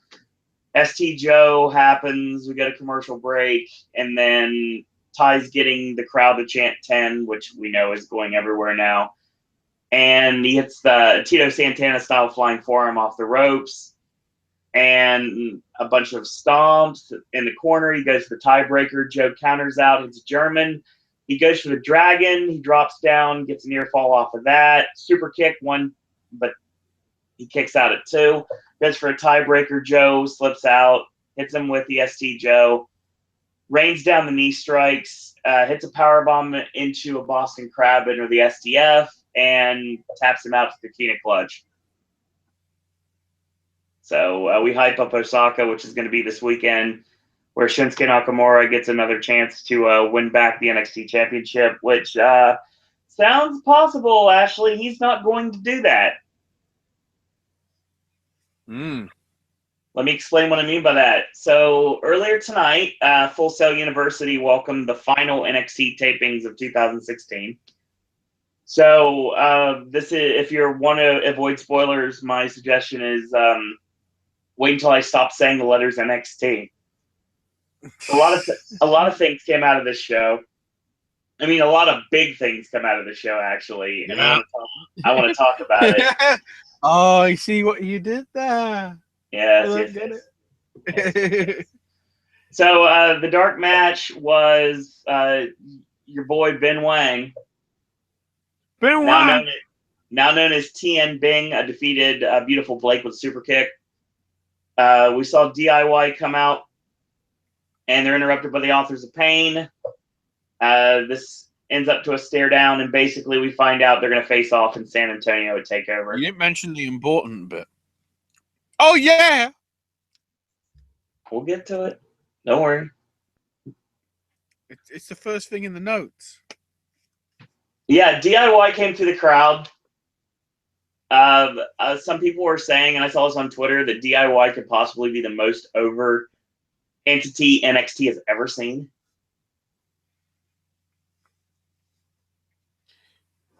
Are we going to bring up Percy, please?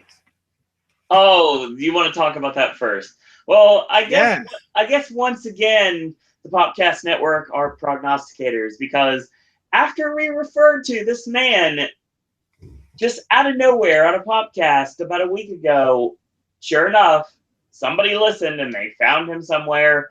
And yes, Percy Watson is doing commentary on NXT now.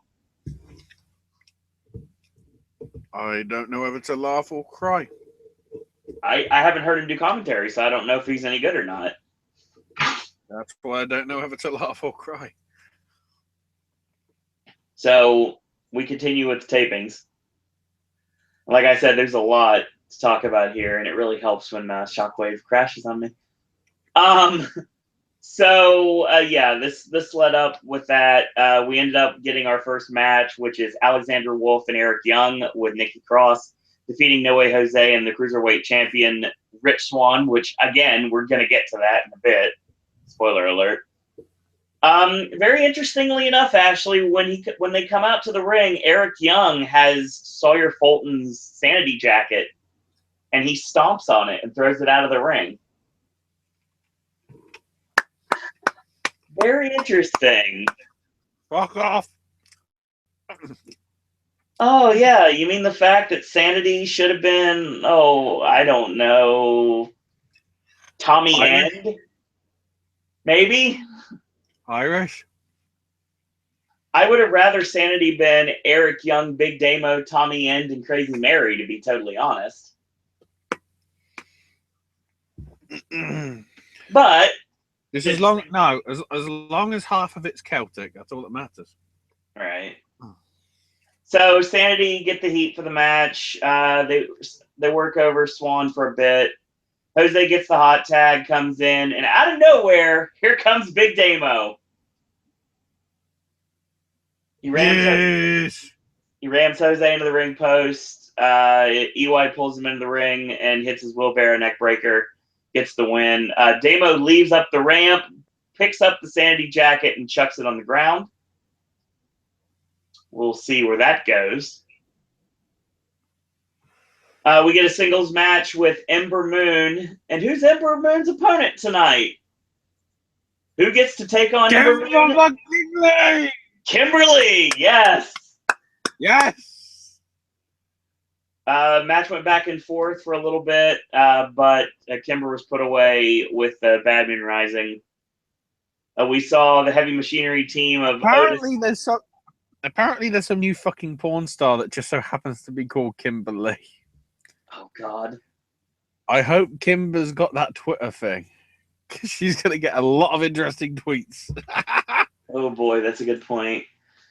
We saw the heavy machinery team of Tucker Knight and Otis Dozovic, and they were in tag action. They faced off against Brendan Knight and Johnny Knockout.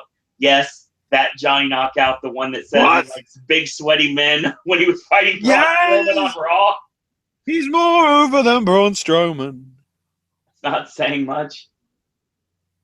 And then the world that would be the end of the taping on December 7th. On December 14th, the show opens up with Ty Dillinger coming out, announcing there will be 4 matches to determine who will face off in a 4-way dance to determine the number 1 contender to the NXT Championship. We get Eric Young versus Ty Dillinger in a match in a match that is show approved. Shout out. Nikki Cross gets involved for the DQ. Here comes Big Damo, lays Dillinger to waste. I don't know if he's using the Ulster Plantation because I can't see what he did because I see a picture of what he was doing to Dillinger, but it really wasn't much. Afterwards, I mean, there was no jacket or anything, but he smiled and naturally left with sanity. Yeah, I'm telling you. Fuck you. Sawyer Fulton. Sawyer Fulton. Sawyer Fulton is now turning into Tyler Rex at this point. Andrade Cien Almas defeated No Way Jose with the Hammerlock DDT. Good back and forth matchup from what reports are saying. Obviously, I can't say anything because I wasn't there live because I was kind of watching the shows. We saw the Drifter Elias. Why is this cunt here? I like Elias Sampson, you know that. We saw the Drifter Elias Sampson. He came out and he faced off against Roderick Strong. Oh God. Roddy won with the sick kick. No shot. Yes, there. God. I was fucking panicking then. I thought the fucking Drifter was winning. Life is good. The final match of the 4 ways ended up with Bobby Roode facing off against Oney Lorcan. Yeah, Bobby Roode versus Biff Busick. Biff versus Bobby? Yeah. What? Lorcan with some sick European uppercuts. Roode hits the glorious drop, wins the match. And then a match that... See, if I would have been at the show, I would have been so happy. Because the next match is Peyton Royce, who is impressing me even more every time she gets in the ring, facing off against my girl, Sarah Bridges, a.k.a. Crazy Mary Dobson. Royce used the interference of Billy Kay and won with a Fisherman Suplex. The show ended with Shinsuke Nakamura squashing Patrick Clark in under 4 minutes with the Kinshasa. Obviously, Patrick Clark has abandoned his former gimmick, given the fact of what has happened in the world. Doesn't really work at this point. We saw December 21st, Billy Kay defeated Daria Baronato with help from Peyton Royce and the Big Boot. It looks like we're getting Billy Kay and Asuka in San Antonio, potentially, because they called her out after the match was over. Then we get to something very interesting and something that is probably the craziest little bit of information to come out of it. So the Authors of Pain had a squash match, right? Just to get themselves over. They faced off against Johnny Vandal and a New Jersey indie worker by the name of Anthony Bowens. Bowens actually was trained by Pat Buck and Dan Moff, and he's a journeyman. He's worked a lot of different places. And he ended up on this show. Well, apparently from what people are saying that were in the building tonight, Ashley, they said it's probably the most vicious beating they've ever seen at anything they've ever seen in Full Sail.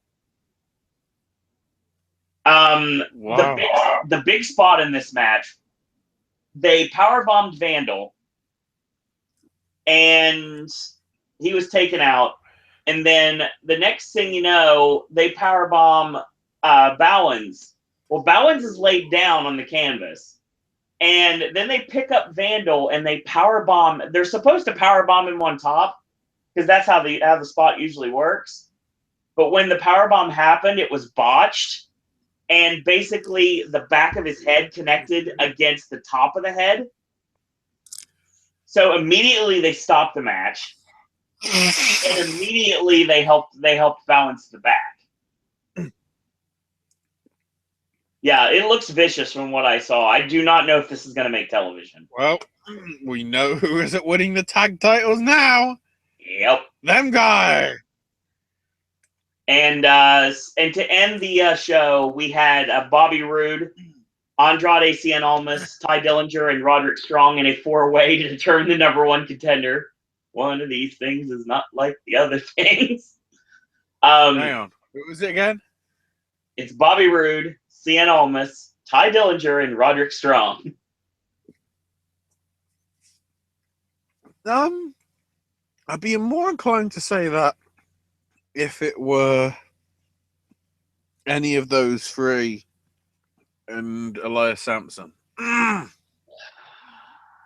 Sampson is not as bad as people think he is. I still have to show respect to Almas because he has the potential to do well. It's just the gimmick that he's been given. It's the gimmick that's fucked him over, really. So this match is really good from what people are saying. I can't say anything. The elimination came at almost 11 and a half minutes. Strong pinned almost with a sick kick. Ty Dillinger got the tiebreaker on Strong at 13 minutes in, and then Bobby Roode won with the glorious drop at 18:25. To confirm what I've been calling for a long time, Bobby Roode and Shinsuke Nakamura for the title. But it now looks like it's going to be Bobby Roode and Samoa Joe for the title.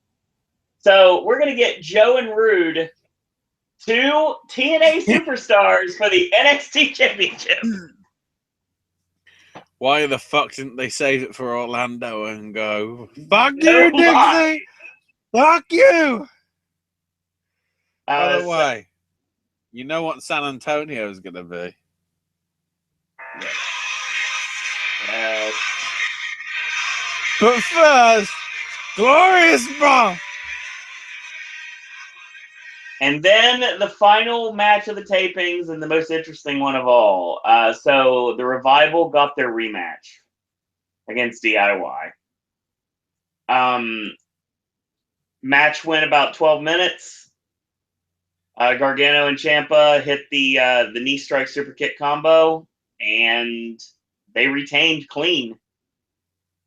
And from what people are saying, remember how we were talking about the Revival coming up to the main roster?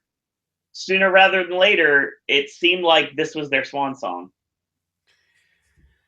It's hard to tell which roster fucking needs it more. I'd say SmackDown.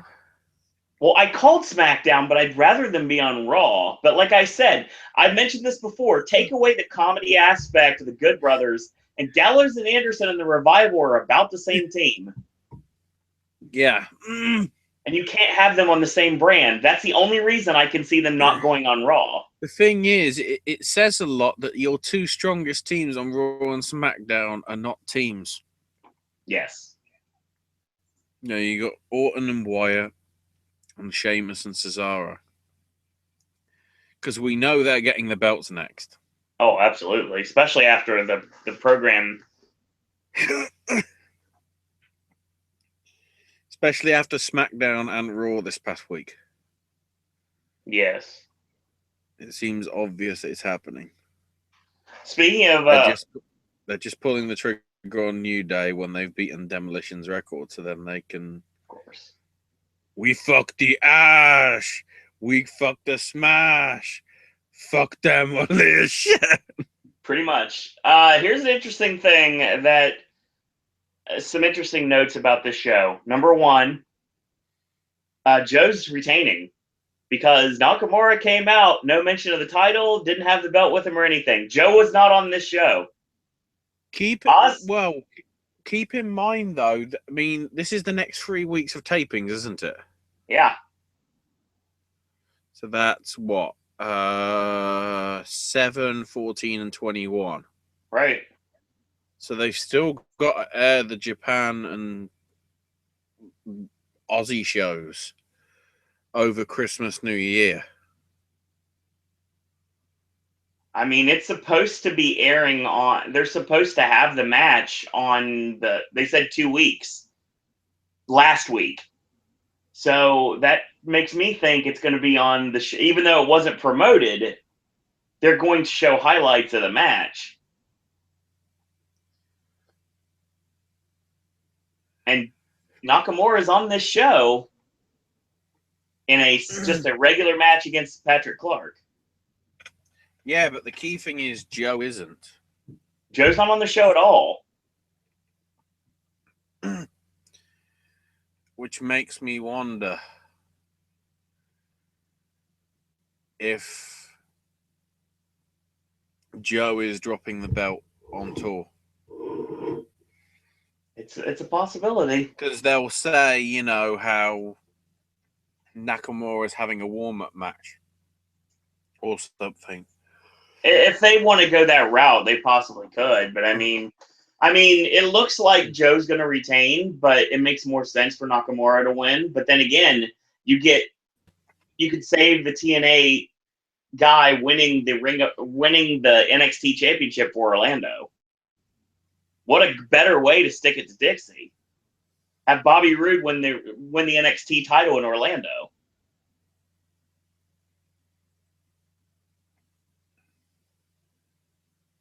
But the problem with that is you'd have to have Roode lose the match in San Antonio and then somehow work his way up to get a match WrestleMania week.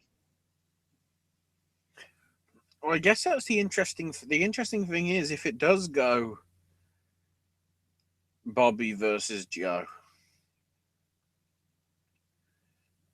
that means that the face turn's already happened for Roode.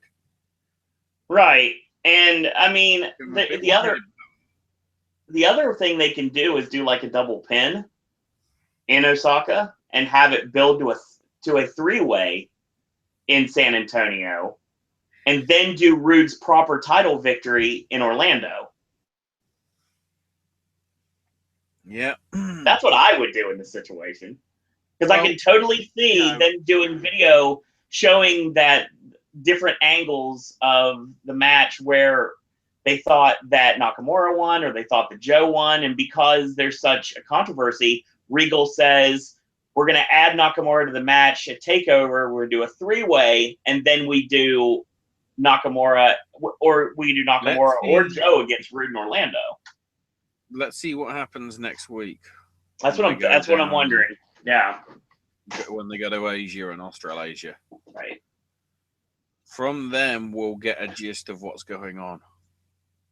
Well, let's see another thing. No Asuka. So no progression in the women's division, really. The interesting thing is where's Sawyer Fulton? It was never mentioned at all. Fuck him. Yeah.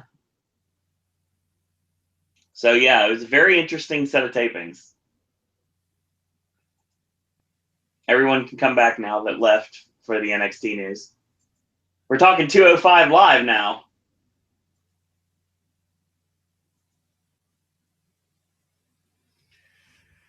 So we open up with a video package. Yeah, very awesome video package, like the Cruiserweight Classic. Pretty much the same vein. Yeah. They then introduced the Cruiserweights. So we got Perkins and Swan and Kendrick and Gallagher and the Bollywood Boys and Ho Ho Loon, Tony Nese, Gulak, Dar, Davari, Alexander Dorado, Tazawa, Metalik, and Mustafa Ali. So then they have a package for the Bollywood Boys and talk about their Indian heritage, their influences, and apparently they're doing it for their blind grandfather. So it's the Bollywood Boys versus Nese and Drew Gulak. Which wasn't, it was a pretty solid tag match. I can't remember, was this actually live or did they tape it before SmackDown? No, this was live, which is another little piece of information because apparently, from what I'm reading in some of the news sites, and not news with a Z, About 15 minutes into the show, pretty much the half of the crowd left the building. Yeah. And that crowd was like uber dead through pretty much the whole show until we got to the main event. Yeah. It's going to just be like the ECW tapings, just like I said last week. I feared that was fucking going to happen. Yeah, it's going to make people think the cruiserweights don't matter, and then we're going to do something different, and that's not going to bode well. We're going to get rid of fucking superstars again. Pretty much already done. So then apparently after the Bollywood boys get the win with a double super kick, fucking hell. I'm telling you, Bollywood boys are basically the Young Bucks meet the Hollywood Blondes. Nick, Matt, any response? So Gulak and Nisa are interviewed afterwards, and Gulak says these are Bollywood bozos, and Bollywood isn't even a real place. Neither's Dollywood. Fuck it. Hey now. And then Nee says that the ropes were greasy and loose. That was funny. And that he and Drew cannot be expected to work under these conditions with these Dancing with the Stars rejects. Christ. As if they'd even be considered for Dancing with the Stars, yet alone rejects. So, one thing I will take from this match that I don't know how many people caught, watching the match, there was one point where I like to call them the Bollywood Bucks in this case. They did. I like it. Yeah, I do too. They did the sprain. For those of you that used to watch Saved by the Bell, Lisa and Screech did this weird dance where they held each other's foot because she sprained her ankle. So it's called the sprain. And I swear to you that Harv and Gerb did that. And I was like, okay, sure. And video package. For Noam Dar. Noam Dar, yeah. Then Kendrick's interviewed, saying that Rich Swann has a bright future, but will crash and burn. And when he makes that mistake, he'll capitalize. And then TJ comes in and says, by the way, you still owe me a rematch. But good luck. Then we get a Grand Metallic video package. And then the big one. Daivari versus Jack Gallagher. Yes, bitches, yes. Oh, this was good. Great showcase of Gallagher. Gallagher fucking won. Yeah, he won with... This is great because he did the tying up Daivari into a knot and he field goal kicked him. So that was early in the match. So Daivari hits a rolling elbow. Corey calls it a roaring elbow, which I don't think you can really do that now. And then he calls it a rolling elbow. 20s. Oh, God. So Gallagher no-sells it, headbutts him as hard as death. Like there might as well have been a red card thrown at this point because I was getting like serious like Power Udi flashbacks. Yes. And he hits the running drop kick and wins the match. Beautiful. Yes. Then we get Lindsay Dorado video package.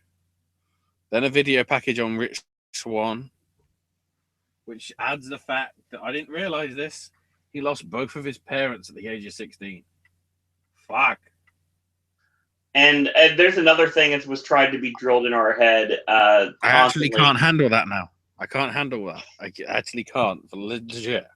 Well, constantly, actually, they kept mentioning the fact that Rich Swann was outlandish. He is now the outlandish Rich Swann. Ah. He's not Lionel Richie. No, he still has A&L on his boots, though, on his kick pads. That's important. Indeed. So then, despite the crowd not giving a fuck, we get a bloody good match between Kendrick and Swann. Oh, yeah, no lie. Of which even Super Sliced Bread number 2 isn't good enough. Because not one, not two, but 3 wheel kicks are enough to give Rich Swann the win. I mean, to be fair, there wasn't many people, but there was a nice reaction when he won.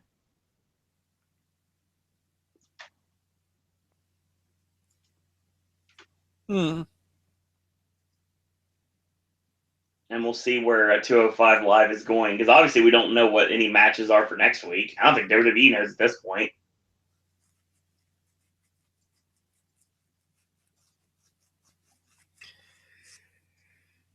So afterwards, Swan celebrates, thanking the universe and dedicating the win to his mother. And then Kendrick is interviewed saying this was supposed to be the biggest day of his life, but he was robbed. TJ played mind games with him, and I didn't lose.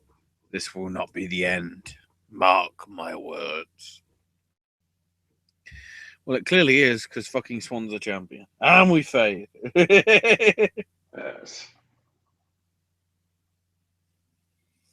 Oh, shit. And we move on from 205 to the final point on this mission. Ring of Honor. Final battle is in 2 days. Well, actually, final battle is tomorrow, technically. Yeah.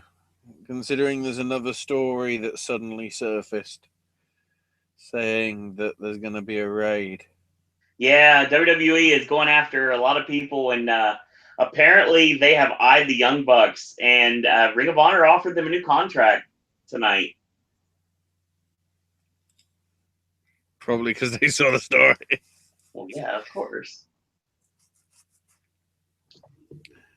So, in terms of what happened on ROH, if I go back up and find the gap in my notes where it was. We start off with Leo Rush versus Jonathan Gresham. Yeah, very good match. No surprise there. Yeah.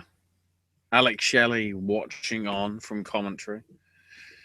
Yeah, Leo Rush gets the win. And then afterwards, Saban and Shelley go in. Leo Rush getting the win with an elbow drop.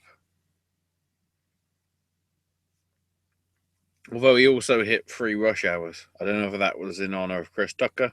Who knows? Why didn't he get it out of his Silver Linings playbook Very on Friday? Nice. While getting a DVD of Fight Club Pro's Pulp Fiction. I'm trying to think of every other thing Chris Tucker's been in. Fifth Element. Oh no, was Tucker in that or in Jackie Brown? Jackie Brown. I got the wrong one. Shit. Anyway. So Alex says, the match was awesome.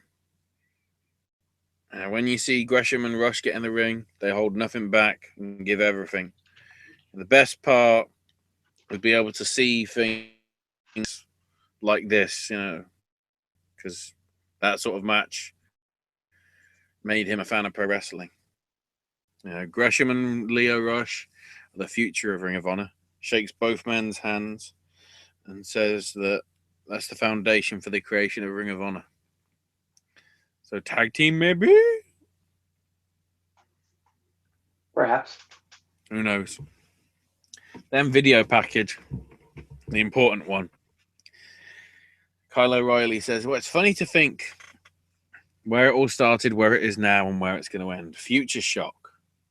O'Reilly and Cole, it was innocence. 2 guys thrown together, but they believed in themselves and each other and became friends and were out to prove that they belonged in Ring of Honor and that they're the future. Kyle said that their careers would be forever intertwined, not as friends, but as enemies. Cole screams confidence, but if you look deeper, you see his insecurities. You saw this at Supercard of Honor when I took a chain and choked Adam out. And he was out of action for 2 months. Then he comes back with a Bullet Club, and you try to hang on to any relevance. Every time Kyle gets close to the title, Cole keeps him from winning. And says that Adam does it out of spite. At All-Star Extravaganza last year, he had a chance and made the mistake of trusting Adam. He got another shot this summer. Cole stopped him again. Cole promised that Kyle would never win the world title. Cole says that's a promise that he intends to keep. Cut back to Kyle saying, "You should have just let it die and keep out of my business. I kept my nose out of your business, Adam. You're poking the dragon and starting a war that you can't finish."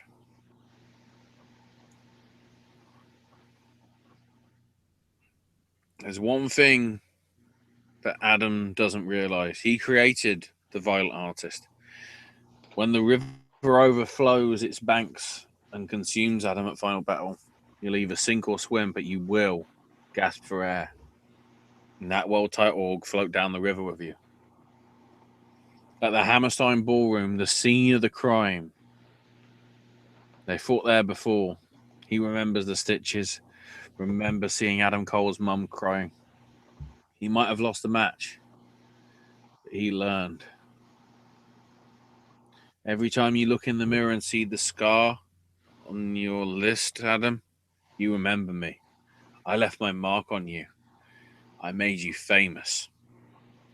At the final battle, I'm going to be the worst damn thing that's ever happened to you. That's how you do it. Oh, yeah. Then they run through the final battle card, where apparently there's been a change. Kushida and Jay White will not be with ACH anymore. They'll be with Leo Rush. So I guess ACH is gone. Yep. Then we get the Briscoes versus Daniels and Kazarian, the Bad Influence. Again, bloody good tag match because you know who it is. Right. Really solid. Briscoes get the win with a Jay Driller from Jay Briscoe, and then Mark with the elbow, the froggy bow.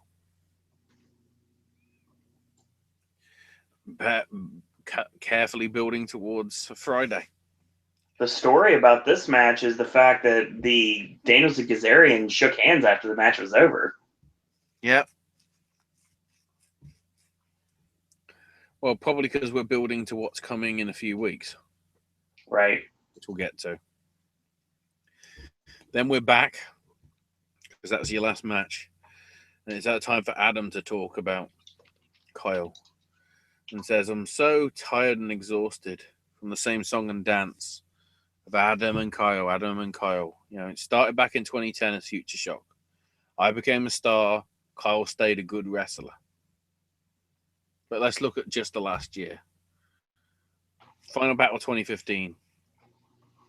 Adam said he beat Kyle, make sure Kyle wouldn't win the title. While Adam said he'd win the title back. Nobody remembers what Kyle said because he's a step behind me. As good as Kyle is, he's content. He wakes up in his home, he's happy. He looks at his wife, he's happy. He gets his paycheck as a pro wrestler, and he's happy. Being the best, however, can be miserable and exhausting. That's the price you pay for being the best in the world at what you do. Hey, Phil. Your talents have taken you all over the world. You face some top stars, but you will never be Adam Cole, baby. The fact I've had to have this discussion many times makes me sick to my stomach. I've carried Ring of Honor on my back, and I still have to deal with people like you, Kyle, putting you on the back burner where you belong. And then he closes by saying, if you put heroin in someone's arm too much, they become a junkie. If I keep beating you, Kyle, so many times, you'll have to look in the mirror and realize you're a loser. You know, Kyle, you are losing this fight. But have you lost? It'll all be resolved at the final battle. It's your last chance, Kyle. Choke or win the big one. It's up to you. Boom. That, to be honest, that's how good both of these guys are on promos. Oh, yeah. And why it needs to happen more often than not. But So, final battle is interesting build for the weekend. Oh, yeah. So yeah, final battle itself. There is a pre-show being taped for YouTube at 8:40 Eastern, which will be a Lucha Rules match as the Tempura Boys of Show and Yo. No, I don't know who they are either. Take on Will Ferreira and the Mighty Cheeseburger. For the main card, we got the Machine Guns teaming up with Donovan Dijak to take on the Rebellion of Coleman, Titus, and King. That's a better name, let's be honest. Yeah, I like that name. Colt Cabana versus Dalton Castle in a grudge match. Jushin Thunder Liger versus Silas Young. Cody one-on-one with Jay Lethal. The six-man tag title finals with Leo Rush, Jay White, and Kushida taking on the Kingdom of TK O'Ryan, Matt Taven, and Vinny Marsaglia. The Young Bucks defend the tag titles against the Briscoes. Marty Scurll defends the TV title against Will Ospreay, Bobby Fish, and Dragon Lee in a four-corner survival match. So it's 1-4 to a finish. And then Adam Cole, baby, defends against Kyle O'Reilly. Will it happen? You know, considering everything that's being rumored, what's going to happen with Lethal? What's going to happen with the Bucks? What's going to happen with Bobby Fish? What's going to happen with Kyle O'Reilly? Hell, what even might happen with Adam Cole? We'll see.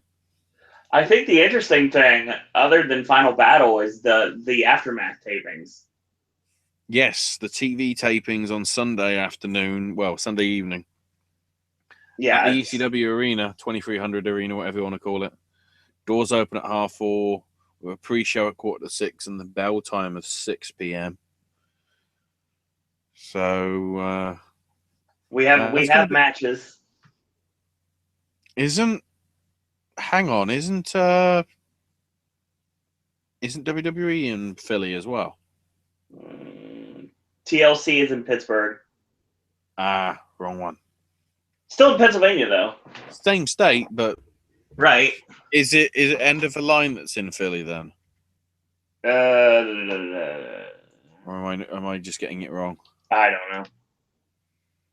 I know they're sticking Midwest for the Christie Masters. So there's going to be other matches that we don't know, but we have got the first ever Decade of Excellence tournament starting as part of these TV tapings. Yes. So 8 stars who debuted in Ring of Honor over a decade ago will be in the Decade of Excellence tournament.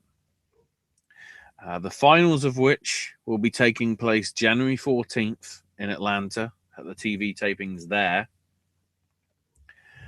Then the winner will get a shot at the Ring of Honor World title, whoever it may be, at the 15th anniversary pay-per-view on March the 10th in Vegas. The 4 matches are Daniels taking on Mark Briscoe, Alex Shelley versus Colt Cabana, Jay Lethal one-on-one with Jushin Thunder Liger, and Jay Briscoe taking on BJ Whitmer. It's going to happen. It is going to happen. I'm calling it right now. It is going to happen. Your finals will be Christopher Daniels versus Jay Briscoe. Daniels will win, and this year, before he becomes 50, and that's only a couple years away, Christopher Daniels will finally become a world heavyweight champion. It is the only title he has never held in the company. Oh, guess where we can fucking do that? Orlando. Yes. Isn't that right, Dixie? Yes. Yes. Oh, God, yes. I mean, I guess I guess the thing's in Vegas, but if he walks into Supercard of Honor with the belt, it's still fuck you, Dixie. Also, fuck Cornette. And all hail Delirious. So yes, I have been heralding Christopher Daniels since day one. Everyone knows how big of a fan of his I've been. I've been promoting him constantly on Popcast when we used to do TNA ones that were by themselves. And just for randomness, I always said, when someone asked me, who's your favorite wrestler, I say Chris Daniels. It's one of the only wrestling figures I still have. And it's in a package. Obviously, I never took it out because I'm a fan and always have been. And I've had the pleasure of seeing Daniels work at TNA before. Unfortunately, I never got to see him in ROH. I hope that I get to now with my new living situation that I could be talking about soon. But the thing about it is, what better way to be a thank you to all the years that Chris Daniels has put into ROH by finally giving him the World Heavyweight Championship this year? Mm-hmm. I really think that story writes itself. Whether he drops it right away or not, I think that they're finally going to give him the title. And I think it's much deserved. By the way, breaking news, because even though I haven't got the full details actually of Dave's report, the opening sort of blurb to get people to sign up does mention that there are 4 new members of the Wrestling Observer Newsletter Hall of Fame.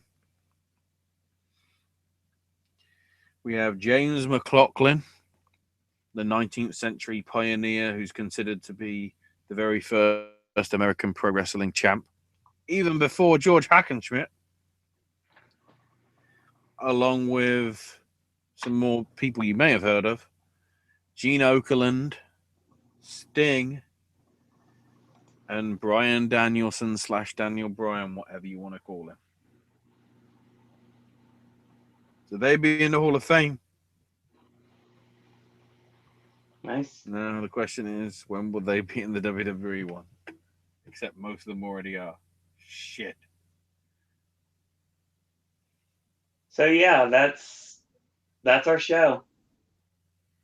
Mm-hmm. I think that we are building to Chris Daniels winning the title. The entire locker room's going to erupt, and you're not going to see a reaction like ever before.